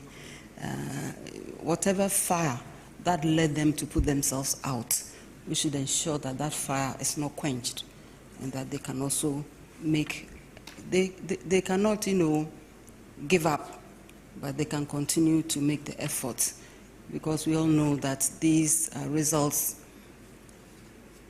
help not only the individual but also for the society. Okay, so again, thank you very, very much. You're looking pretty. I didn't even talk about that. Thank you. Okay, memo akwa about the TV XYZ baby awa wo hwe bibia. Wo so awutie Power 97.9 FM. Inside Politics Fridays edition na waso egusui. Francis Nkwano nim sentinti osre. Enye easy. Make us say kuku da magin konya atena so ye wo eye Kojo Yeboa. Kojo Yeboa a former youth organizer Edema NPP Ayewa so West Wogon constituency. Osanso a spokesperson ma ordinary Ghanaian or ha Sason a Charles McCarthy, editor of the Hawk newspaper on Oswahad say kukudami na me no mo bedi dwuma tsama Fridays bia yeta ho omo hano nti o ma krado a ye ne omo ebedi dwuma ma bibia etumi akọ enkan sa mame makodwa ebo akọ aba kodwa akọ aba Miniam Joso, Bibi Aboko, dear. Yankupad, Fugisu, a demopa, Yankupad Roma. So far as I do my year, you don't send this to there. Nordness in the best 99.9%. And almost a Fugua, Fuguriana Sabia Musabiano. Omede, Omuchepa, Toby dear Omuchebi, what must I say from my boss? Come on, said they were winning. Baby of fear. Oh, and your body bend. What's my name Friday Bojay and Sasawa, but to prepare Joe. Ghana a kui, Bakumi Rubian Kui, so soon say baby any moment at your phone. And no, Sanity, you be so not to one word team. Yes, so Baba Kojo and Catopecon, and you should any topics to do Biaza, what my Amy, everything me no account and I now couldn't in Pepe come. Yes, because I never be brew or pronounce or a bidding. You know, Americans in Biagio. Say, give up Papa no. As well, once in the case Biaba, as I go for the 2 manache. What am I say? Gihok. That's won't bring your appointment letter 21st. No, I resume 27. No, I sign contract 26. And you're criminal. What am I say? Bibia or Nancy, you walk Papa or deputy and your deputy become a panel. One side, who quiet for Bidiabem. Make up a friend is April 1. Not some on Americano because won't mean your way. Among what you perceive, Juma 27 by 26 would be sign contract. Now you think at 27 in Panka, Juma will resume, you know. Won't check it be beyond who be better than outside contract. Abra won't call office that Unim office or room and one sign contract. Where was signed before and son or coy? What must say? Sa Papa, where does it also see you? What one is handsome way no, who better 1 year and can and then near Puma Sibra, or better on a bias 20 years, 30 years in power, a baby payano, who because I know crap, by ye nim, be evidence one was in him. What must the Bamic say? Yadias Adi Bemanata, a criminal offense. Will be unfound for Yanam Yamban Cocota, Miko Jabba Pagana could Jamrano. What must say? Won't Timametam and Moon May as a way pure arm robbing. What has asked was or mining in another day or mine any Munyamato from office. Yes, 27. What general letter 21st? 21st or general letter and or resume 27. I then I'll resume. Now, when contract also come I know. Contract or come I know before NPP 4 Kono. Hey, no, what must say? no mo ton ba ko 16 point something ye ton no wono no ko back date here e ma contract no o ton 26 within 1 month na free 60 akodu 26 me $1 no pone move kakra kakra banachi won do ko na abeka so what ma say 10 kwa no de abeka ho no de sa contract sa papa we ti so esi o ba me send ye enfa obi ahun che no ye nam mo ase hwehwe mo ase sa obi nka se ba you position but they be you fidie dey use so dey do be ba high efficacy we intro yo Charles was akwaba bibi aboko dey baby ofi Nicholas ma mencha wa for near team for the production team and our track kwaba ma me bi the adwa or shell kufudria sumu TV no hwe etiano mu chenso amu mani bi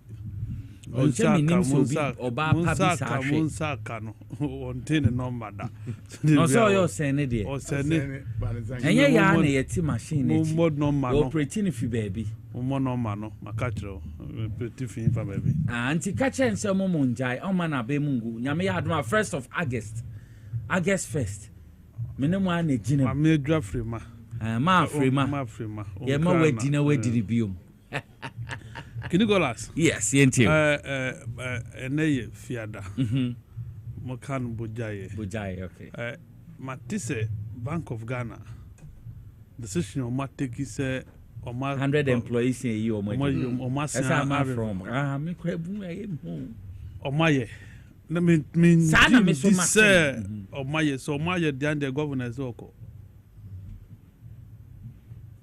because Utnasi take decision.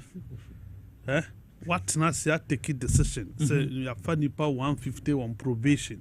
At the end of the probation, my assessment. My assessment you no 100 be there. Omuntimin to us until yesimun kofi. Na say omo kona ze amanfo atiamu a o say masia from obiu. Dabi. And see it erodes public confidence in the institution of a Bank of Ghana. No, I just say, "Who need to me?" But as you and Kasano, we are weak institutionally. No, who need to me? Be an auditor. So being a team for or Tiawa, not what that. It is wrong. I say, "Onim yes, I say, Onim." Don't say I say. Now why you need to say Onim ni aoye? But there be a betting shop. See the neighbor coffin. $1 no see the benya on the $1 no be coffin. But some little mistakes we intimates also. Sabi, I don't know what informed that decision. Say means pelia. Mentro. So what we are stand by it. Let's say ni ntia abeye necessary 600 na so mukofi. What take decision we na 3 minutes.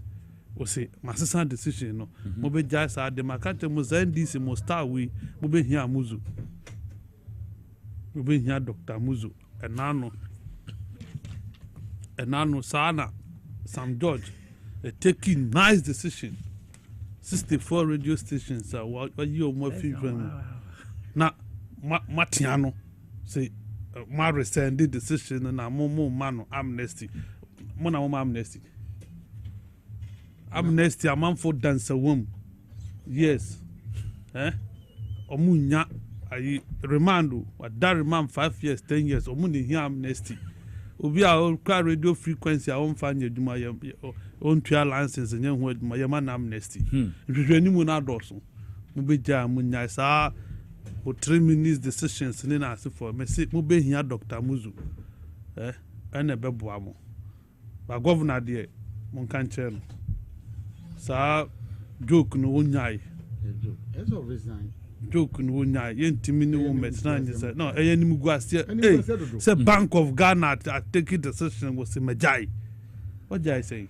Why did you change the decision? Ntemu papa ben. And say omo ayi omo am kwen. Empanimfo bi na titifo bi ma. Eno nyina aka ho nto omo frefre no.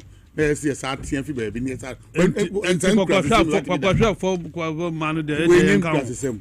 Get the mamu yemu man. Ni antoto ni am. Okay, yemu man. Okay, say. Na say number. Okay, yeah, day. Mamu na mu bu no. Na no na me catch am say ahemfu bi call rounds. Ampa, they say be on baby and I shouting it down. Muntimi, let's say number boom. On my end, take a decision. Who bunny come about won't be found and see from Yadia. What must say? And they won't to be sorry, I would deliver heart. The case ring now a coup. Was it there? 1 unibium. Yeah, we are brushing now of a case. I know once a jack pounds, you are taming down. Me baby catch them better 2 months ago. See, you are taming jack down. What you call by beam? Say, a Symbian in the good body. Oh, just imagine good board task force. Yeah, why there? No lady. Where they are quite go small girl. Almost small get the coin. Go there, small get the coin. Go the cocoa. Cocoa bitia. Yes, you could chase you be to gold. And you say there's a question mark. Meaning you know where you but there's a question mark. Will be a coto gold. And once about the name was ceiling in now. The Pacrones or the Banobe Tomau. San cocoa here. I don't know she any panomi Kenya and say what Tony Gold was my and the Sika Wonina. Medical. And Mrabene at this time, Mrabene that way. You put a question. One more question, your mom with your music near the Dinginan. Nina Medical. Nipano non cast or the cross border. Wakoto obi to gold, wakoto gold in be. Ebi on no to top beton. Muhuna na but also license. Lance is the gold board by. It is lances will be a better munyan to what man grow for. Say see or buy somewhere match people or more ample time. And then go for aspire now. Aspire said 25. No, they won't be amnesty. It took our basic crown. Would you go now? No, to gold. Would you go and the Sika can I don't know to begin the Sika. No more swan is Sika and some of the call Emrebia now. What must say? The Anamo Yana Japay of Fiona and Eco Yin, where Jaffed Wedding Room, where you drink for room, and then for son of the Baba. But I'm a buying no kill. A buying about on transit to you. I'll go to but we are dear who here. Now to Bank of Ghana, and I'm a pre-vice president Mount, and to go for the brain anchor. Say, I'm the man Cabe. What the office here for Sunday, the Mawa, say now, we 2 9 co and back, not to me and Sabawichi. We governor, say we the governor. Governor Benny, me who been put that. Take a decision. You take a decision, Muka cabinet, go take a decision, you need to take it. We are said the Americans and Yania Koye. Namasa, wait, Tanya Bumai. Okay. There be always a can, Minister, you move to our bank and Simu, Yadia, Diana, maybe, but Seneca and Ukraino. So don't tell me my point with the exams. We are Forestry Commission. Minister Mao Trolleta Mao directives are the main yet? Because now we see Omu minister. Okay, so Madam Minister Trolleta Mao. We can focus. We can focus. And yet 2 stories. Now we can focus. Forestry Commission. And then now we can focus. Yeah, publisher ba. Sir Dr. Brown. Why? Amabua Trolleta command so one changes of directors 5. One can so on you madu. Nicholas who hosting here see there be co-production.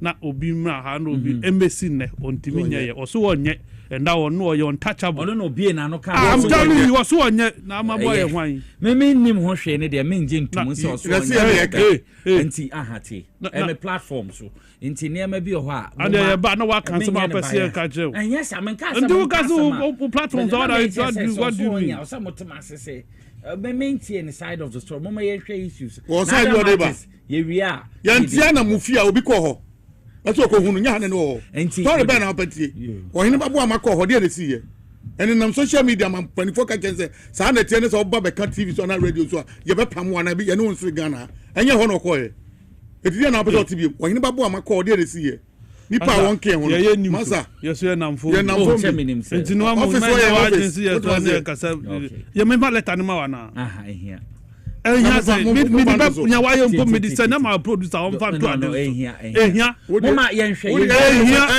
wa provoke me ehia me best na ma producer okay yeah call me for beto yeah personally between on na minister sector minister and with enya person Matthias wo dey can you call personal there na I forestry commission public domain o man kasa nhwe no mo settle o mo issue what are you talking about dey hu nkomo awie Only what you what are you talking about? Forest Commissioner Yamabu Ajabade. Ana ye bra Ajabade. Mama ye hwe CJ.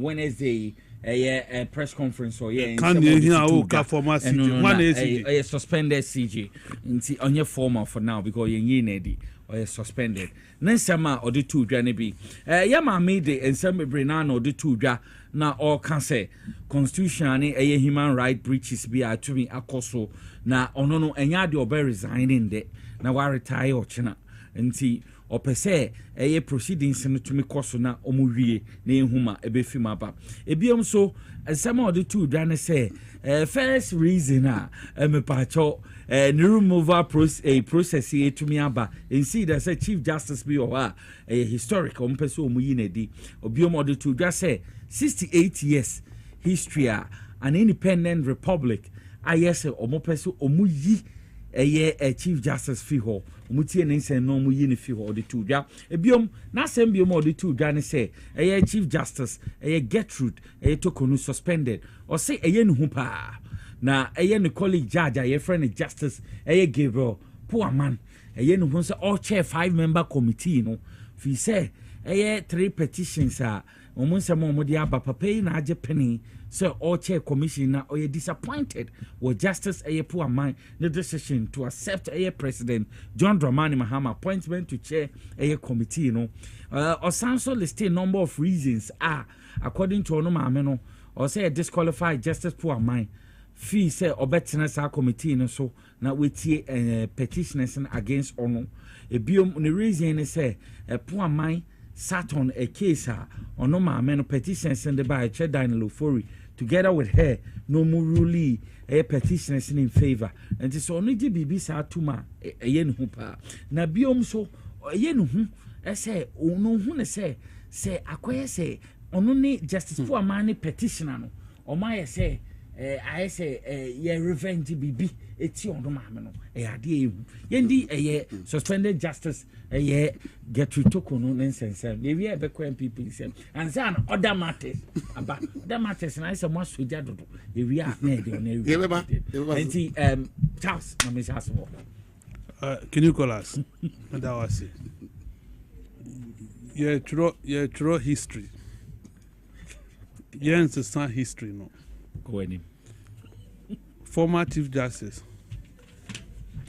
say on tin ya mabiase na otrotro ya no okoka say paman enyu bi a oginidi na according to Araba Justice paman nini ye case bi onu vote against paman no mo efi honom na obeye target Entino wama Matias say 11-0 9-0 7-0 5-0 no na ewoninti omo ye ni sa san say ye try ya dre na obi ko different nipa no become a target of the bench enuntina on penise paman enter on no case so ana woni santum but you have say ono Araba ya o empanel paman October case na Tadio sorry edina speaker na mu di call Supreme Court no and afenyo mark ni mu di call ya no o empanel no na Justice paman ka ho and the paman ya that bad na osa wogidie wonu mu si or select judges 5 judges o mo be transem so a odi ni ka ho na na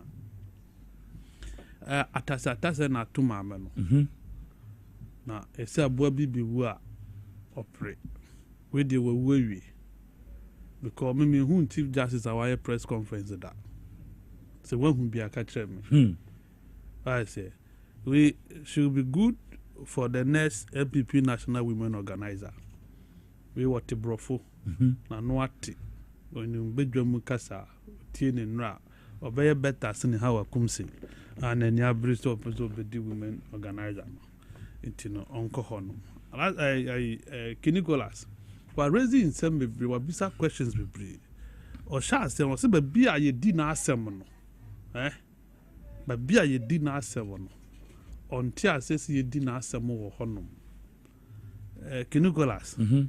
I feel Matthias says you can be a judge but will not understand the law.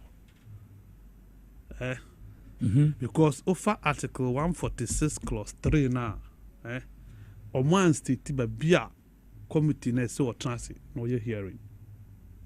What does it? It is not stated in the constitution by beer committee no a hearing. Into the hearing no either the committee and not the appointing authority. President that what committee on a bit my mom moon hanamonta and among vanya mojuma. And as a committee Nankasa decided say Hana Mopes or Motra yo mojuma. How has that become a case? I would not so now you see case in Ibiano, a dinner or judicial service, a diamond, and a way the Marco could dinner will be. We ask him. We emraben a waitia, emraben, and it is not against any law. Kidukolas. Or see your friend day, yes, you're almost searching, almost screening. Now hotels do be quite hotel more yen screening. Yes, screening, yes. A protocol, a venue no protocol no. Venue mo chuswa ma wono. Enya old castle. Old castle is security zone. Me wa sanity. And you know, ma, irrespective of whoever you are, your best screening. Mama Arabanjin to say, she's the suspended Chief Justice. I suspended. Otherwise known as former Chief Justice. Former day, suspended. Into Minkaso, former day, a job kind Nicholas. Call him. Yenka better now. Call him. Obebabu. One mabu. Me so one mabu. We we don't need the suicide to tell the one mabu. Oko as we try abuatia which are no be prisa. Elbia no yet. You are better. Obeda. I say. And you former Chief Justice. Mon friend suspended. And then on your Chief Justice bill. And that cases are previously Uncle Benyano. And they be Nina who bill.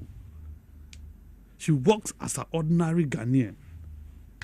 Pending the determination of this hearing, very soon the outcome will be public.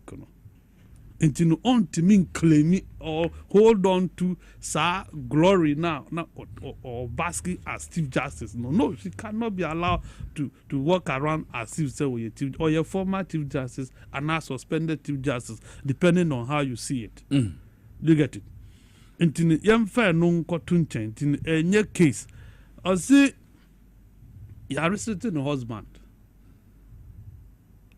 Any Nabusian for from attending the hearing.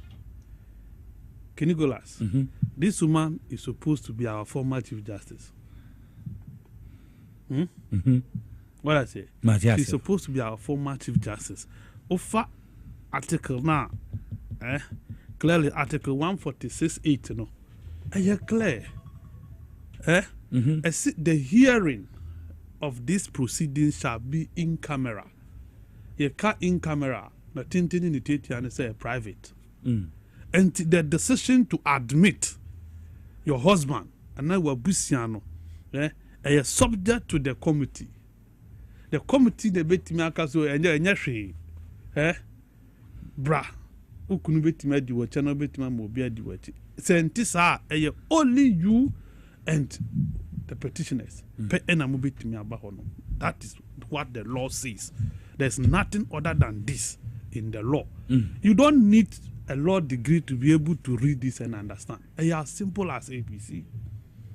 So I say, of course, I go cancel. Yesterday,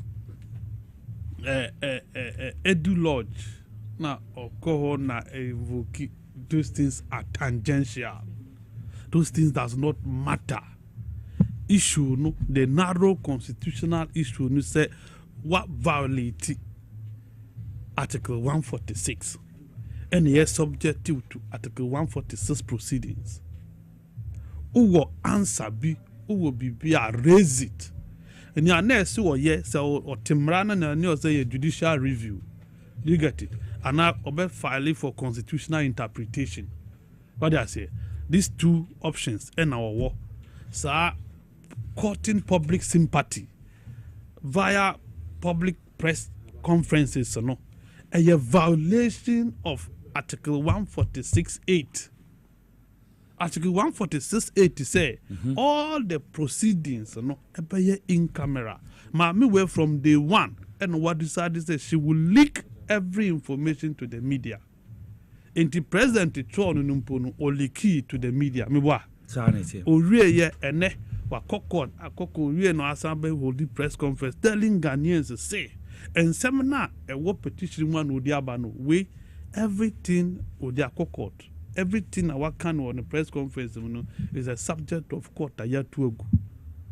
Ureya was baby shia Ghana for Enina can't and say A, B, C, D. Now you will not resign. Who cares about you resigning? Say your committee near Yesulanka over this time we call. Can you wait? I do quite case he train no. Who delay ye, who to train your name, you must go for you go by beer doing to me my view. You see, my me way I display clearly. Say on T Emra. Prima facie, no, can you go last? And your committee, it wasn't Prama's committee that determined the prima facie case. The prima facie was established by the Council of State. And no more. And determined because President in Saka petition, he referred the petition to the Council of State. And a Council of State for fair no more establishing prima facie case. Why are you asking Prama committees omum and a mouth? Prima facie? They did not. So you cannot really litigate the point of prima facie at the committee. It has been established already, and the committee is in full gear. The committee is working. Was in a lawyer, a cohort in her absence, and her lawyer was not admitted, or was not allowed. Common sense, and yet law practice. Say, me manya sem, who see me, it must take me to introduce my lawyer to the court. And yes, sir. So you must court no formal notice. Say as soon as see na ye me lawyer. In that case, the one kwa nipani timichina emuma. The point is she did not tell the people of Ghana say, oh, me lawyer no. Mantimi I introduce and antimi I notify committee and say, oh, this will be my lawyer. Now so if the committee is not properly notified, today I debate you. All I know accreditation. I say, you see. Obi anka wa kwa kodru abia wadri eni kwan se o ma ho kwan na yetimi kan ya adwen kireo ba uja ne se dia ye bebo ya adwen ama straight ya oye ye bebo ya adwen ama ne me see one timi an contract the one of the process to na eni kwan se president yesi ena omaye any kwansi yesi ena ya ni obeye ya ni emotions try to play on the emotional keyboard of the people so obe court some public sympathy obi animu obi ehun ni awo ye wo ye chief justice abra na wo ye chief justice case ba wani mu ayenim wo pe na wo ye chief justice obi file case anopa awia na what decide awie and see that we Ghana ha apart from wo Obey Chief Justice, ultimately decided say nobody should sit on any case. This is a oba. Say we need Ghana no more the case. We mun train. We na ba be share. Abe ma date. Actually be true or false. Why you win in every? Nobody has stopped you. The judiciary is never under any attack. The court is working. Yeah, Obian throw state a ruling. And van come judge be say come and read. Do you get it? And then you Obian a case the law is the law. We now can't say the law is the law. Now the law is the law, and everybody gets the law. When you are getting the law, you are crying.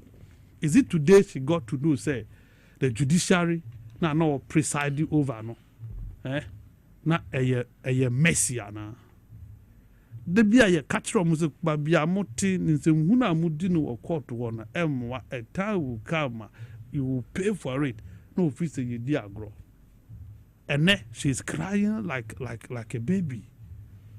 enu baby amboye.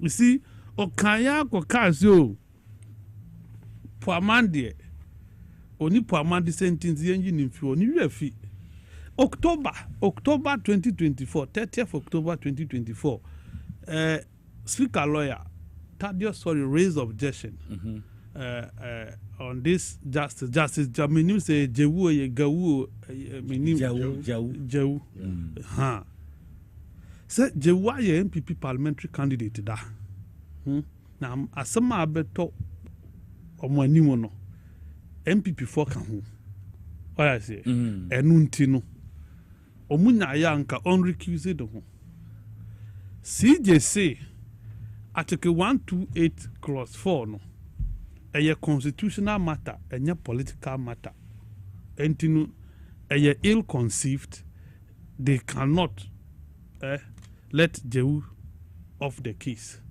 and or dismiss the case no ye misa ne say case na Daniel Fori di court woni or no dissent ya no a political na a constitutional say constitutional how does that political how does that affect a case na a court no you see mami we refi say honyanuga lawyer Chatuchi Kata finally objected to honyanuga sitting on a case involving that whole for case no omutuguye say a baseless. There is no substance in Chatu's claim. The same Chief Justice, former Chief Justice Assembly Americano, Araba, Esaba, Tokono. Yes. Justice Doche, in Justice Donyenuga, 2021. A man for a challenge or my involvement on a case.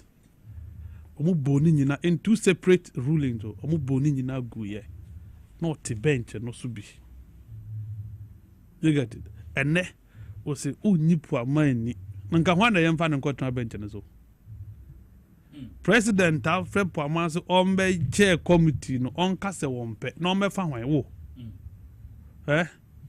she does not understand why poaman will accept to chair the committee. Who does she want to chair the committee? Or be our person or ye fit so no nesi or chair committee na onfa nipa ne dimra na interrogate nipa no hu se nipa no so na legends te say na biases te say the case be no mwadi in the past omu gina G2 mu ana obi dissent here onfa no metu dwane ehwe otherwise Nicholas nya maame ne be ye no for me it amounts to say ye na Ghana ba ye papa na so mo kasa we hu but unfortunately o ba nto na aka ho no content ni ehwenim I say blue kiosk wow entino ba no eni lucky potent, they are impotent. Let me say that the bar is impotent until nobody takes the bar serious again. We see your man Kasao. If I got the statement, structural statement in the beginning, and now Chief Justice are called publicly against Article 146 Clause 8. No, if I got it and her bar are quiet. If I got it in the bar, you got it. If I got the Assembly American, Ghana Bar Association, and then what can know to and no matter as soon about the former Chief Justice back career, and no non crew no ye did. The former Attorney General, Deputy Attorney General, as soon about the pa, we must know on the Araba bag. No, she was the aide to Araba before her elevation. As Deputy Attorney General. Wow. And nuntina all come bebre no. Okasa basabasa. And car right hunsem left hunsem. You see emrani diwa diw.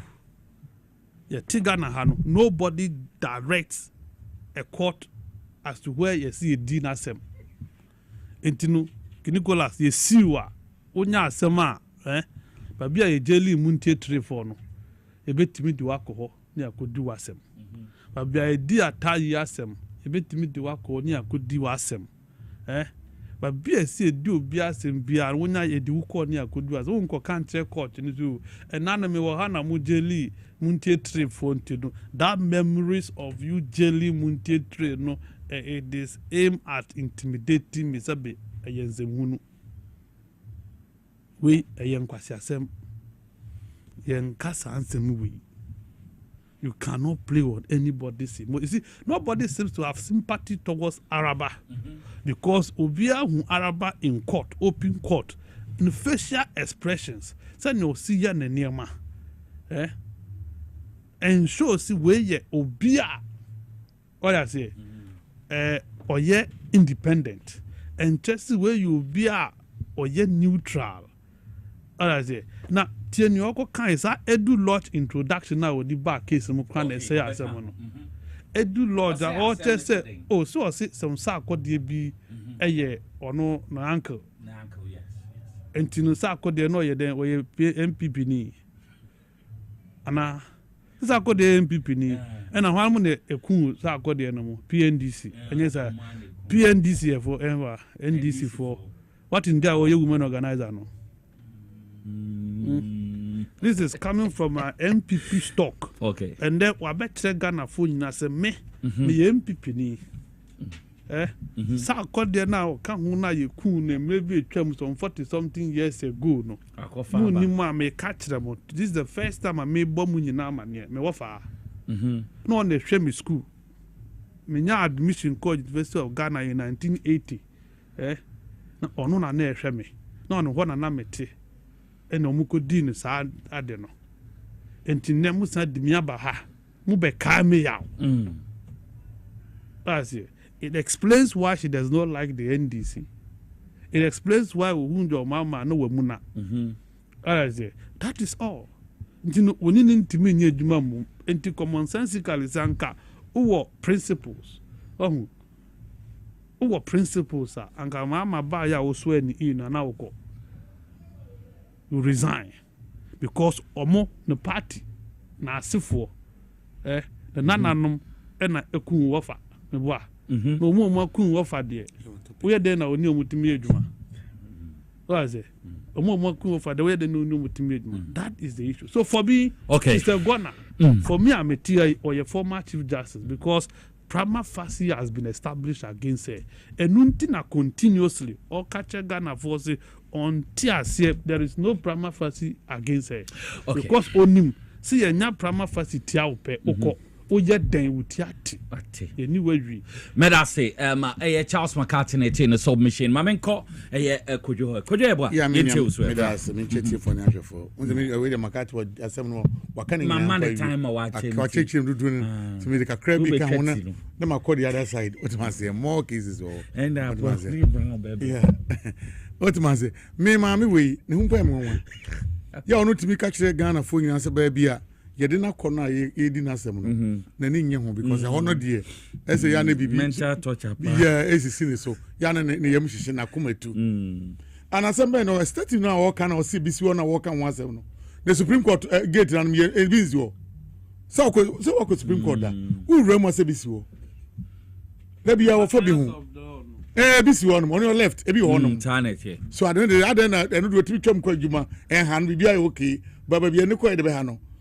any say bu bia no busan say any say Supreme Court bia no mote no ya mo hye wo ga mo de tete ayina chi no that platform chi no mo tete wo no any say obi ba hon man on nakoma onipa ne so pe ana I remember muntie tre kokoduru dem ho ye du dem ho even wo phone po ebi a wo pagya ne kakakura mpo a tia ye betia ne won ya rema no police for ne ade o gire mu no and who need right to phone po ye de wo mia bibi mpo so and so bi hon mo feel okay ana we hu amodi hye nipa mo ba nipa ba e ma mudi na asam ye ne ye de ekokotum etie de na wo de se de wo ko ba bi a wo se ba bi amode me kon mempe na wo bi a wo se bi am se bi nya de wo nya asem a ye de ko ba bi wo na wo kire ba bi kra se de wo ko ma me ne we mwa wo na me de e kama chempo ni se press conference o ye ye no why no kine anya bi obesa ko committee nanim bi mu ana we me want to create a committee na nim kokoi because amu ye nyina nyina am ya we emra ne kyerɛ sɛ bibi sɛ asia ɛsɛ ka kokoam ana meboa sanity wa babonten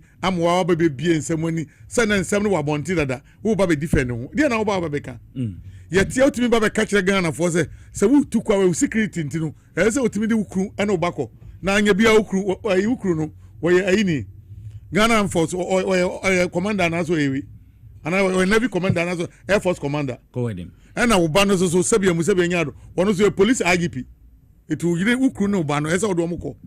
What for Ghana is Kade after Ukru and nobody Akoba Binaki customer, no big Johnson because of security. Meanwhile, constitution make it clear say, security fine. Walk on not for security, uncle. Baby, I walk on Sabia Musabianyado, when we are then two Sapa Ukru account, and Nako, Afa Ghana Sika, Eddie Chafa Bakao, Mubaso, the young police, what's a mamu pedium, who Baba churches because of no crew over the BBC said no with my. Yeah, was have it. Now, say, one man people for leading to way, got them crash to the wing out the over to my Macatica, and when you compose discussing, you didn't have that when the Indian, I come on Macano. Say, no, must be now or money motivated on them. Near where we Baba check with one Ghana Nibi Tifian with you become a median Anagine. Since we are by Ghana by, you will be so in your case in pa, or Baba Gentil and Anna make a was a media attorney general, the meaning Agine. Where you Kragongo Bitanu Bumuno, and meaning Agine, what must say? Attorney general, there press conference on court.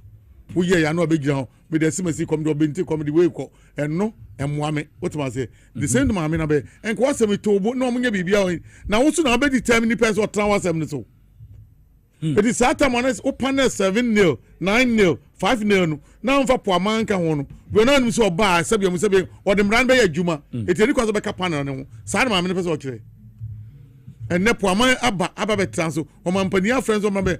Ghana, a parliament that do baby or Munkan or Munyani. We are Bianco back. Make a Bianco back, Neko Mam, and that's one year veteran. Questions a busa and answers or the buy. So no qualifying to be a chief justice.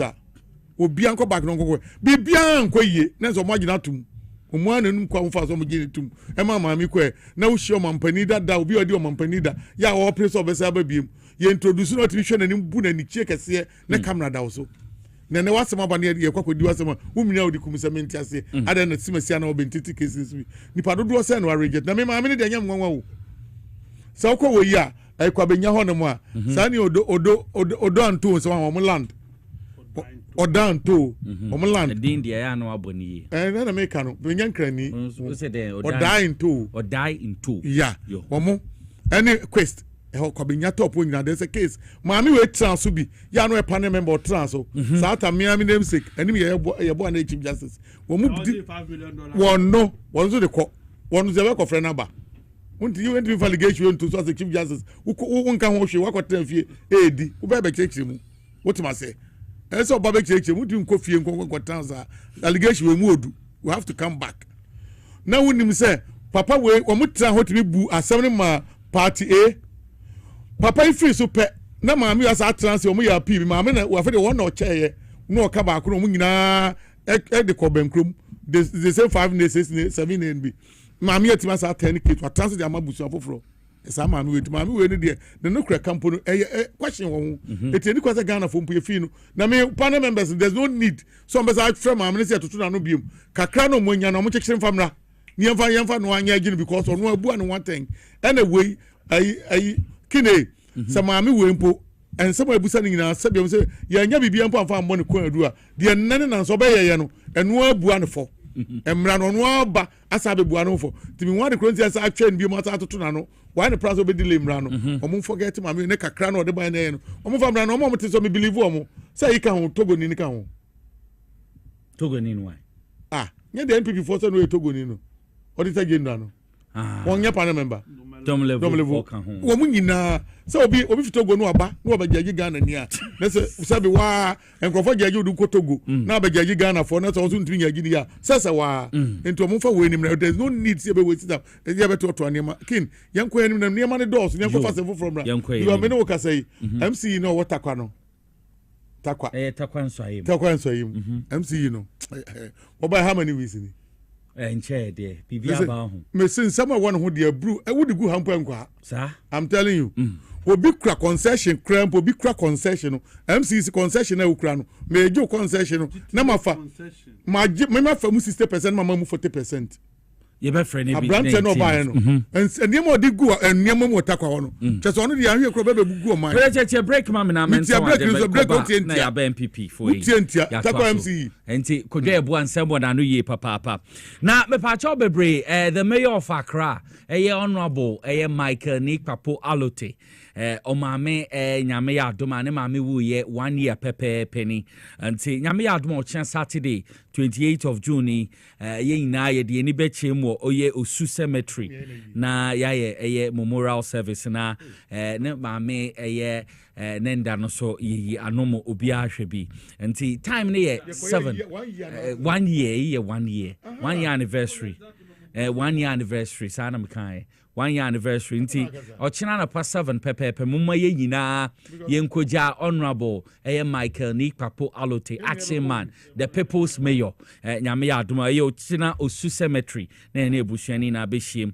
na yetumi kodi sa adwumadie na yenhye ne nso se Sunday so nyame pa Sunday no Thanksgiving service no so Sunday na bekoso Solid Rock Chapel International North Kaneshi na yewia ebusua so ina kwatena form mayor's residence rage anapa area 1 p.m. after church in the ina kwatena form ti Accra mayor Michael Nikpapo Alote omame we 1 year pepe nti we yenhyehyɛ ya honorable ne busua ahyehye de ato moma yenkoja momo abra omudi omama 1 year na bibia entumi enye kama sa nti medase na weekends wonim say weekendi your long weekend there but Monday be kwa adwuma sa Tuesday so a holiday na holiday mamimbi sa ese kodwo ne odofo kwan makat wo ne odofo kwan wa wo hwe me tie me to se bia wo ne ebusua no mutu di mani kyerem wo bia ebe mamani age enye bebia se Safari Valley Eco Resort na make come for edi amount uduro a weni beje pa accommodation woni problem uro wo rooms na weni beje ye papa wo benyo private swimming pool woni wabusuafo mo am swimming pool na modem enye se swimming pool bi obi atumi tutum kro bi am tena swimming pool pa hwe obi pa na ho kro de atoma na osu dem infections pa na chese wo yenya nti wo ko baby sa no nya swimming pool private one eboa yi me pa cho continental na say local dishes na me pa cho obedi emwa hro a yotan hutan woni hu obehu omozu ni ade ni na no de wani chemo ho a ebetumi abo papa Safari Valley Eco Resort na make camfo de amo omo dewu okre district wo mountains here ho na obehu omo for 0596 9143 94 0596 914394 enfe ninche mo Safari Valley Eco Resort na weni beji Medimosis Clinic and Herbal Center medru so wunya Medimosis garlic capsule cbia improve blood circulation amambo jeni die frusani obi o se mensa me nine ayititriti ananse na chill ananse no nam he no chill sa so na ekipi cholesterol no in check show cholesterol na wosra ebehwe na ateso edi amo ebusi immune system no eyi niema mboa unipadua no efi unipadua no mu kama pa nti Ghana had be to adrobi okwa wosi Medimosis garlic capsules eno na oso opebi sa so na Medimosis nanka say clinic nti prostate disorders wo ko mebo sexual weakness bema no ba why your problem hypertension diabetes sciatica typhoid fever malaria fever stroke STIs ni na no ometumi abo kama na omahwe etu sa yare ni na ase ede amo omo dental clinic ho omo dentist obon hombodin nti wudru wo mbehwe abo no mahwe na wo sine ebetu obeho atene no mebe wenum bia no ma ya mo kama Adenta Barry opposite the police station ESL building inside Ghana Highways Authority yard wa obehu omo Accra Ministries Ajay Kojo opposite school for the deaf Kumasi Kumasi ahimai Kokoben Santase okwan so a na obehu omo ho no so ometumi aboa na bibi etumi akonka wone doctor ndi nkomo was 0244068447 adom survey and general construction medru so almost say wo pe wo dream house na si na wo de mo mehwe esiamo sa so na land surveying omo ye ho engineering surveying and san architectural design general construction ni na no adom survey and general construction be ya mo kama pa ma bibia etumi akonka dodowa odumase behind Christian High school ho international adenta Accra ya Omayamo kama pa payment plan for 12 months and almost asking 60,000 in the payment plan and outright payments say bia who was kind of utia and the straight out will be to me 50,000 yachim among kakra deposit and so me pacho 30,000 we are 50% 12 months a more installment which you are 2,500 and sign a payment plan for 55,000 on also 6 months which are 50,000 a year on a upright a payment we are no so which you are in kakra so a deposit of 30,000 no so 6 month installment 4,584 Ghana cedis no so which you are in kakra kama dama which me after 0559397831 and 020-378-8842 now within paying for AD and Komo Adom Survey and General Construction making your dreams come to reality and see a dear tenano. My main Sambre now Charles Yanko. Yenhwe the new patriotic party. Man no so akoso ho according to the new patriotic party and paying for the crash I say kasa omo chese enya dia anhwa niam bi ekoso no ombedi atum because hard really ye papa NPP presidential primary in reaction. Charles Makati into New Patriotic Party, a public institution created by law. And now we are now opposition. 7 months in the possibilities of meeting up by in future no high. Until mu ye bibia I see a trade can was him. But I say after Kufado or before Akufado buy any after Akufado, and NPP fire margin say mra de or mumfanye juma. Or my margin say mra fen and mra or mumfanye juma da Alaska in the Alaska no diaba manum evende Nicholas say ni ufa NPP constitution na article 10 clause 2 no or see there shall be an annual delegate conference which shall be held at least 4 weeks after the regional delegate conferences. Nyetieni say afibia ohu SMPP for year constituency delegate conference. Omu we are no makwa regional delegate conference. Omu fi regional no makwa national delegate conference. Enti se unye region untimi nkoye national there. And the decision to go and hold conference next month, July, no, illegal, unlawful. What I say, because constitutional and a clause. Just say uye A, B, and sana obitimia C. You cannot move from nothing. No one can see me kwako ye C. And the so national council does not have that power.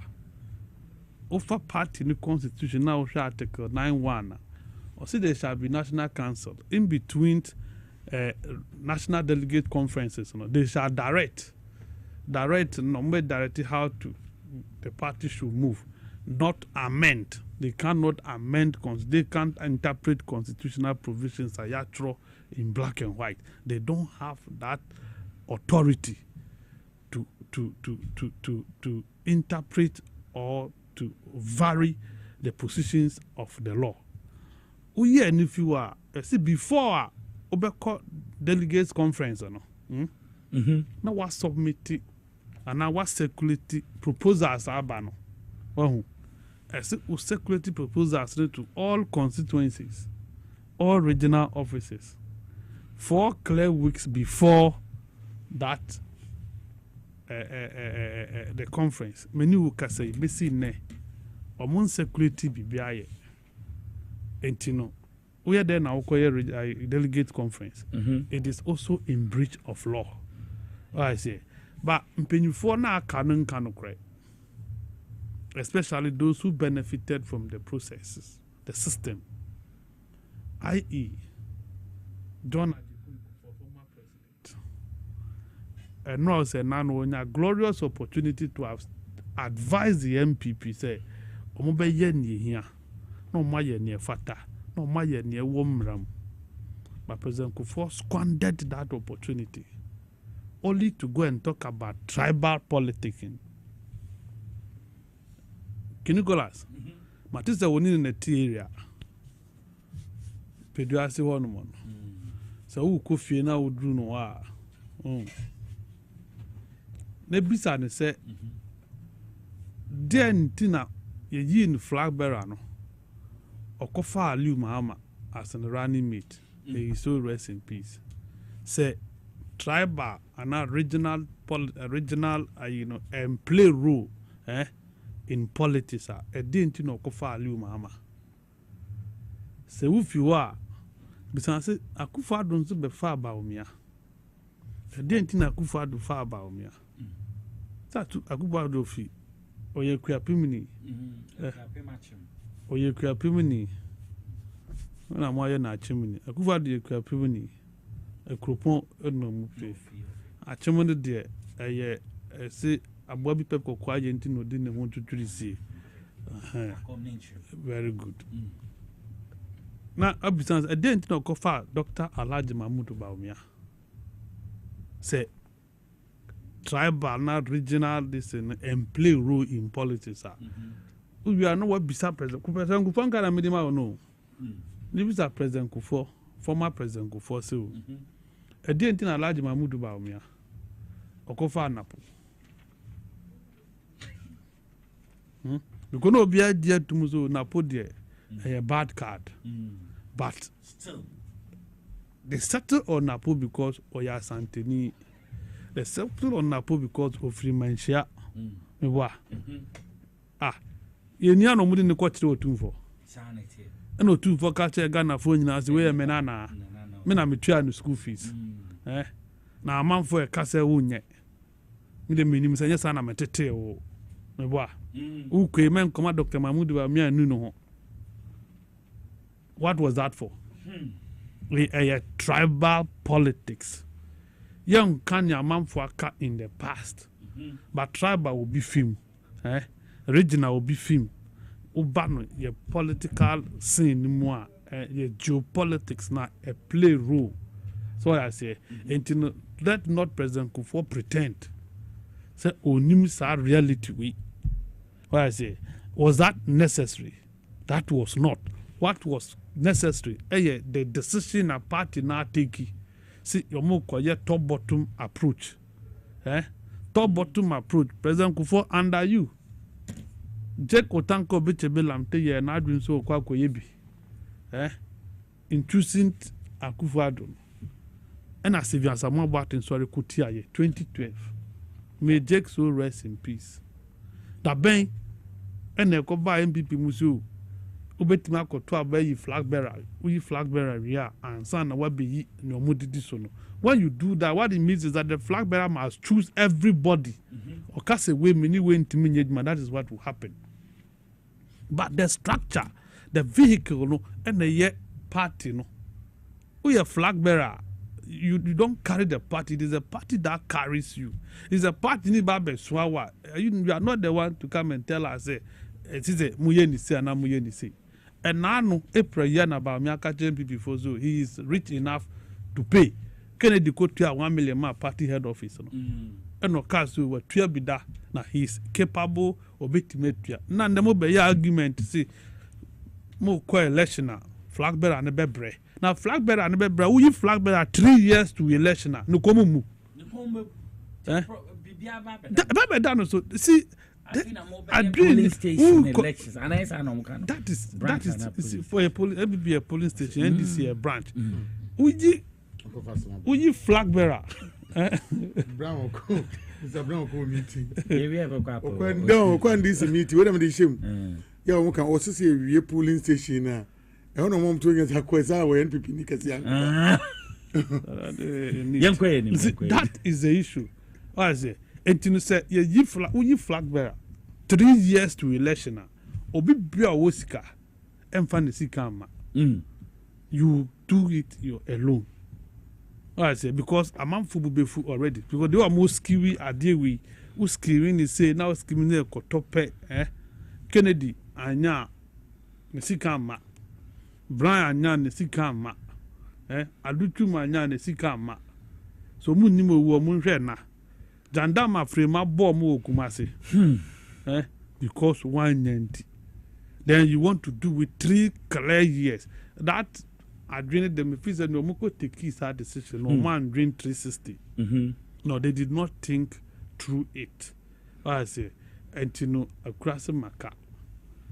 Manya review. Party ni babia will tear me out. Or bit me above modern court, uncle court, and go and jank party no. From side down, but now betty party the mono. Articles in the media man, article 10 to 19. It talks about circulation of notice of I propose National Council needs her power no. Because National Council is subject to delegates conference. You get it? Into a sequence. We need procedure. This is sequence. A mandatory. You cannot do anything about it. To be an agent to obey me for bis obey me as a bogus. It is neither here nor there. But sadly we it will further break the MPP. Sadly we say qua no money koswa a be breaky party no more because do not be here month for film. So 88 no more parliament and they've lost touch with their people. And until no marshal say and I declare no.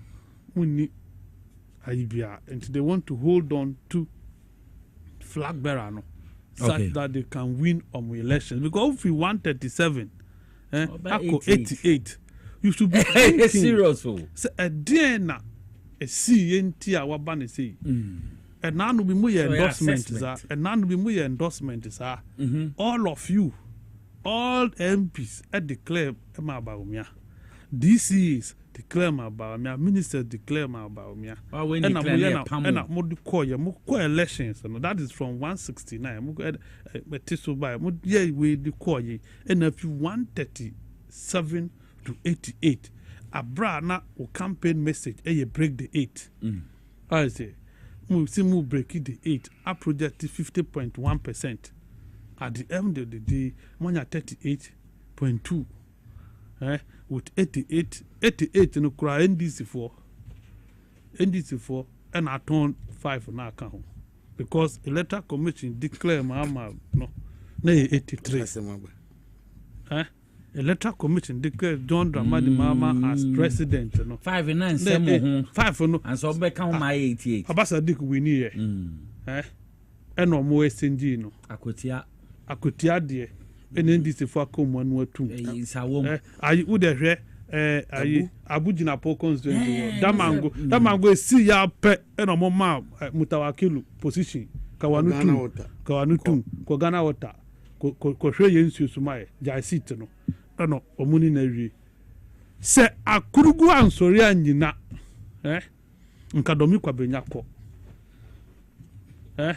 se ayi ablekuma oman di akurugu achi no moka omanu tu mu a ankomo so sit no ankomo declare MPP tema central uwe ma wani ana joko fa lawyer boere wani ya din what be bright what trans ya ma ya dia din na fi wunzan wa wini o e no ma je fini nsem court no dia mo be ko 4 years obedi awi ya jama ya jima wa den esga cha na obenya wo nya hwe asi 5 na ko ye asi that is it o my party ni na yen hwe han no mo ja na ko ye until you have 83 technically 83 and I'm be call 5 na some wo you should be thinking kwamben so ne be kai nyina bom kwamben so ne be na ala no maba kwamben so ne be na omubia ne buafu a wakotu na be ka party no ho Kwajo ye bo asere de bia no to bomb gum no say ne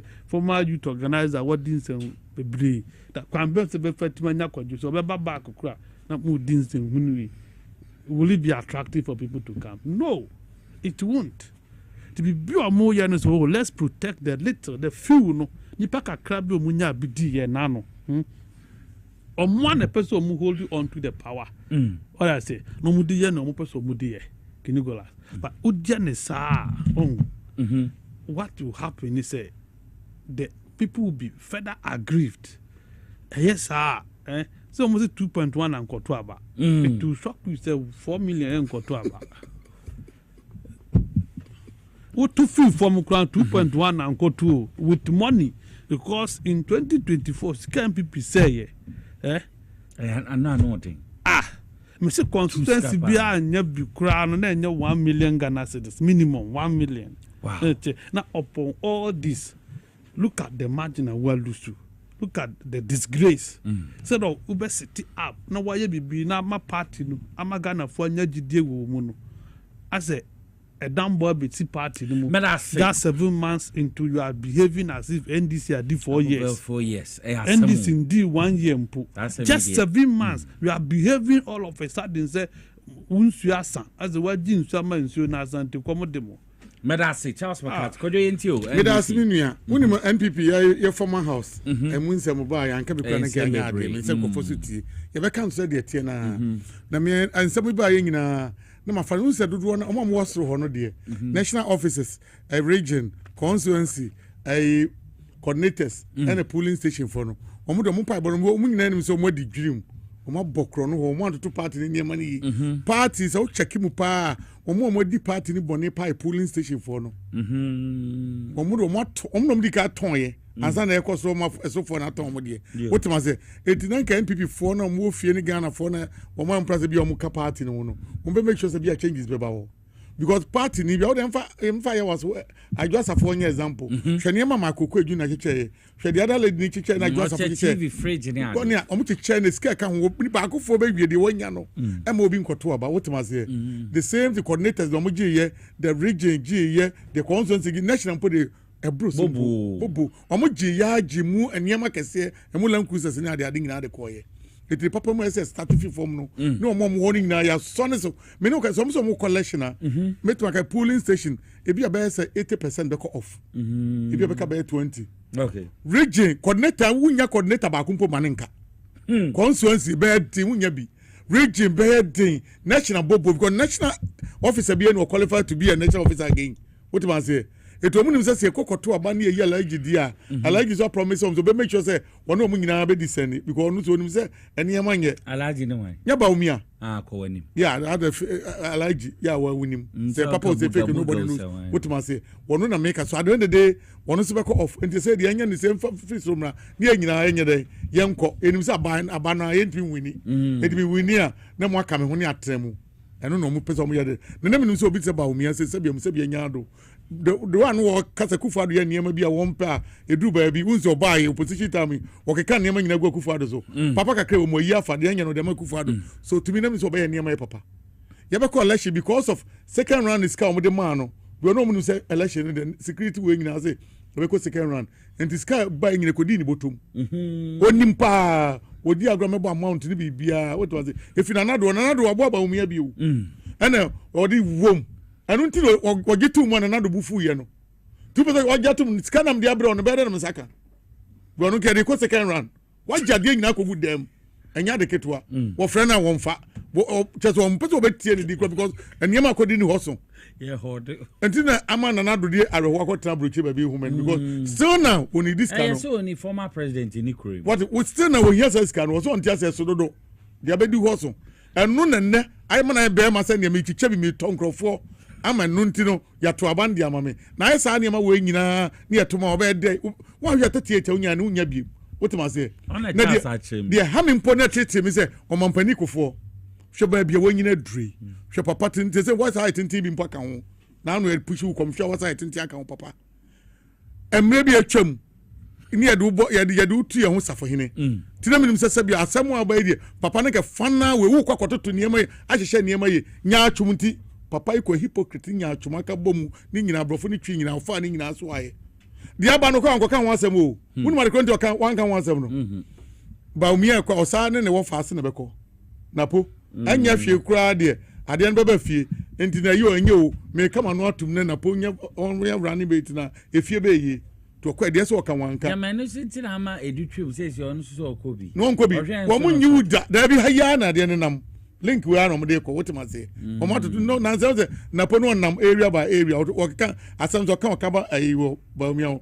onu ani so onu wontimi lead man nyi enti ba umia de ne ko sa bia na fa wotima se eti na o mampani ko en nka obeka bibi no because on na nanti o se no fa asenti no o ko wanka hwe eno ko tra ho asema o ka ye me ya e ma me so mampani kofo e nipa di na chiam ye di nipa boni ni echi pa o mampani kofo I'm telling you why then no edi pa boni na se o mampani kofo na ama ne ala number oleshi na no hininto enam dansoma wotima se Alhaji Boniface wonam kwalebu denti na omonam ho o chese wa ma obia political way wonu wa kum obia afoko sese afoko kro ni ba bi onam saboba chepone no onam wotima woni ba bi onam kwa ayi wa hinfa ebia wono samekram o munyina na di papa yachi ayi papa yajuma ye wie ye no otima yi mkrofo nyina ma wono nko ade obedi selfish eno nko na wagwene ho no mampani kwa wonu masemo kan ye ebufu na time se party ntimi nya unity adia na se na wukọ ye se oka ho asem no obi echim obi se ebu ni kom obi bru obi yema ma obi ani so bri no adia adefo a de wi nkrofo ka papa panimu ka wukọ ya akọkọ trans oh party ni den hihye we de enya de papa mu ye ni say the party mbegu no enti sa na no dem ko trans ya mo plan ye ne de sa me kan wona me kan wo me ko ofia na me dwen wana mama bi no enya de papa mu ntonkre ne encha de na se fi police station ne nko ye obi abegatum wako nya atwumunti akotra akoke kansem foforo uwie ya Ghana fo nto nyum na nkrofo ka papa ba okasa de na okan papa ba ya sem papa ba pa na oba be kan ho former president eso kan okre unam o 80 plus o de nyankopon de mambo abro so de na wo hwehwe eniama mrante de jomo ani nyina ba kokre na obetima ye bi two pesca de ide ade na untimi kan okre na heaven ba watima kobi no akokototo apa so akokoke kansem wo se emwa party begu nyina efi omampani efi wo so efi wo time ekufadu timi panishe wo saa na nkrofo want me mie wano da wan ota word da ekufadu before I remember yakoko iba umi akire joga te fie eskado ho ba bi eskado yeah ni fie yakoko di honum omampani wo honum amodidi wo secret no secret for ekufadu nkrofo se wo mra twam to secret for ni si from no mra and take over ye iba umi pm obi ho bia platform no podium no platform no mo ye no pole second college in Trabanco platform no so no o mampani o ya president a unya nko ye yeah because 2008 so mobile polytechnical okay so mo ko yi ba o mi a che no na seko so mo ye poly park no poly park rally okay what was it so the question is when emra ye fi ho no ema joga te fi ho to kwasi ho no to kwasi ho no mo ma adan na mo amomo ba no je mo hwe wo mo ne national security be ko ntokwa ekufu adom mo na take over mo take over enti mo ni send mo mra from mo ze fie ni so purpose mo si from ko ye na take over ye na ese be jo ye wie ya ba awia na 3 something na ba be ye ba ho no rally ground so ba be ba mo ya che no platforms who say national security for na take over ekufu ado kokko trans and bodyguard for no say wo mo na eso kokka de ekufu no mo say no when you different party the same party ekufu ado party ni ti mo de mo pep ase oba bi nyina enkrofo ni mo ye ekufu ado nipa ba kufi so ni fi fom say team asema make obi anim ekufu ado tima punish wa coffee still mo dinati ni nkrofo mo di ochi ya mo to ba kufi platform do be hwe fom and o ma bre I'm telling you na o mampani ko fonim sa history we nyina nim de ekwa akwa idi wa faso entoto ye boni onu ahyehye eniema atoto ankoyi ni nyina akiri ki Nicholas na gaza otimi ye utimi kasa mo asembe de utimi ma party fo hu se wo ye gya ajeje ye chima eniema ba ye na papa panimu wase eniema nyina akotra akokeka nsem se ye ento nyumfro ye make as a party for na kufa ayi ko for dem money to so wagu party no because of wundi ene ko jompi enimu academy ojo academy because ojo obi o kanokre omampani ko for mani ntimi Richard Anani wa hifa ye yi kwa wo Richard Anani kuma se the alliance am so mo ye na nse okobi okoye okon papam dole wango Anani national council no Dr. Anani ko kuma se a omu ye ne babia hospital no ye kwan no ye jabe 300 meters ma no se mfuturo mo no nwuntem omu anyi because of kufontia na wo yes adio na akora ntimi kan okra wo pese meto nyom frɛ wo mate 2 minutes other matters yenko Nicholas other matters no yeah 2 year ho asi wo say ye beka no kra a kire wo bia you see Brown now I forestry commission no ukada we a remnant of Akufado's appointees. Say John time na no. Say John no honum e no ma keep you. Aye o see you forestry commission. Na what honum na o minister me the letter na ma to men somano. Me the letter na ma producers. Minister toilet and 29th May no mo toilet and ma through the board. Say ye change is on case pa mo be sin ne. Brown so on yet changes directors no. Or so on yet because girl know what climate change was say John e didn't try on. May he so rest in peace. Office one say John pictures in kwane Mama picture no. Nani plan down with na bra. Change of government or Mama. Security pa um kokko check. The office one ya say John. Say bibia ye so on ye bia on ye. Forever ni. See on the tiwo e no no or issue forever. Eno entinu Brown won hwe ni ye. President ye kan ama Kofi bu a we aye kan onya ho hwe. Eya kuntaman yo baby su. Eya kuntaman ya asem ne kan yo baby su. Ya kan si godin amabi ehye gold board that would 2 cents as osino elina osino ni achima dade ntem till today amabu aye na ho si omoaye. Okay, Kojo. Adamates nsan fa nkota kwanso yem. Oni pa ne ba yeso efie nkrofo we say ka obi mazem. MC you know, who is a regional chairman, this is regional chairman no concession. We osai ohime. Regional chair what yan and one na some na making. One wa concessioner. Yeah. Legitimate. Oh, da binya di fo. Yes, I like the word legitimate. MC you ne say or genuine man wa jimpo e wa je obema onu be fa 60 no man 40%. I'm telling you, a quiet MC in the crop for fast okromo no. Na wonim asemi ba ya ese ntokwa eba no. E na ese ai task force for no. Omo national security for no kono de. Won kwato to niema wo yi. Na wonu na tima organize krom for boys no. So omo ne security for no de enkonkoko ntokwa. E sa brante wo ye.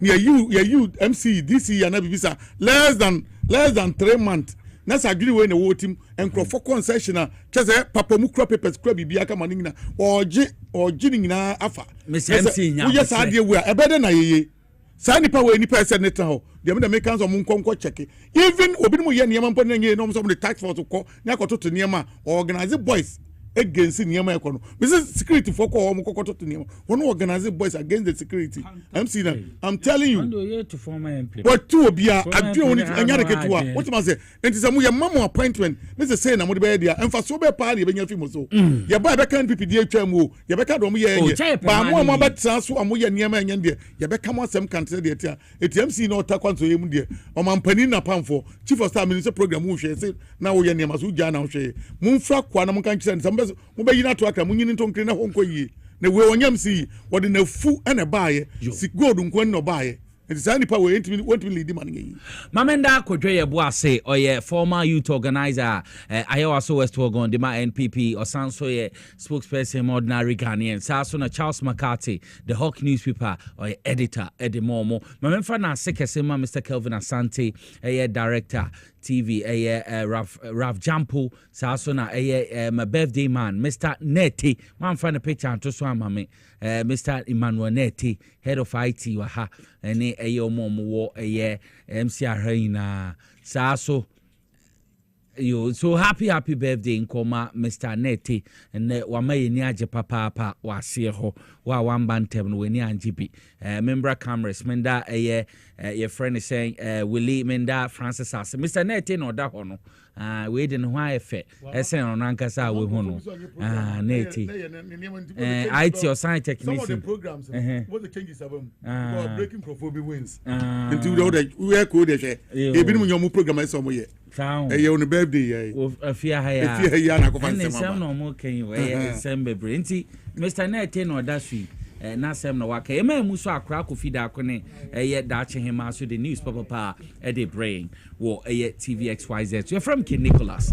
Yes, one baby saying share the baby. Have a wonderful weekend. Bye bye.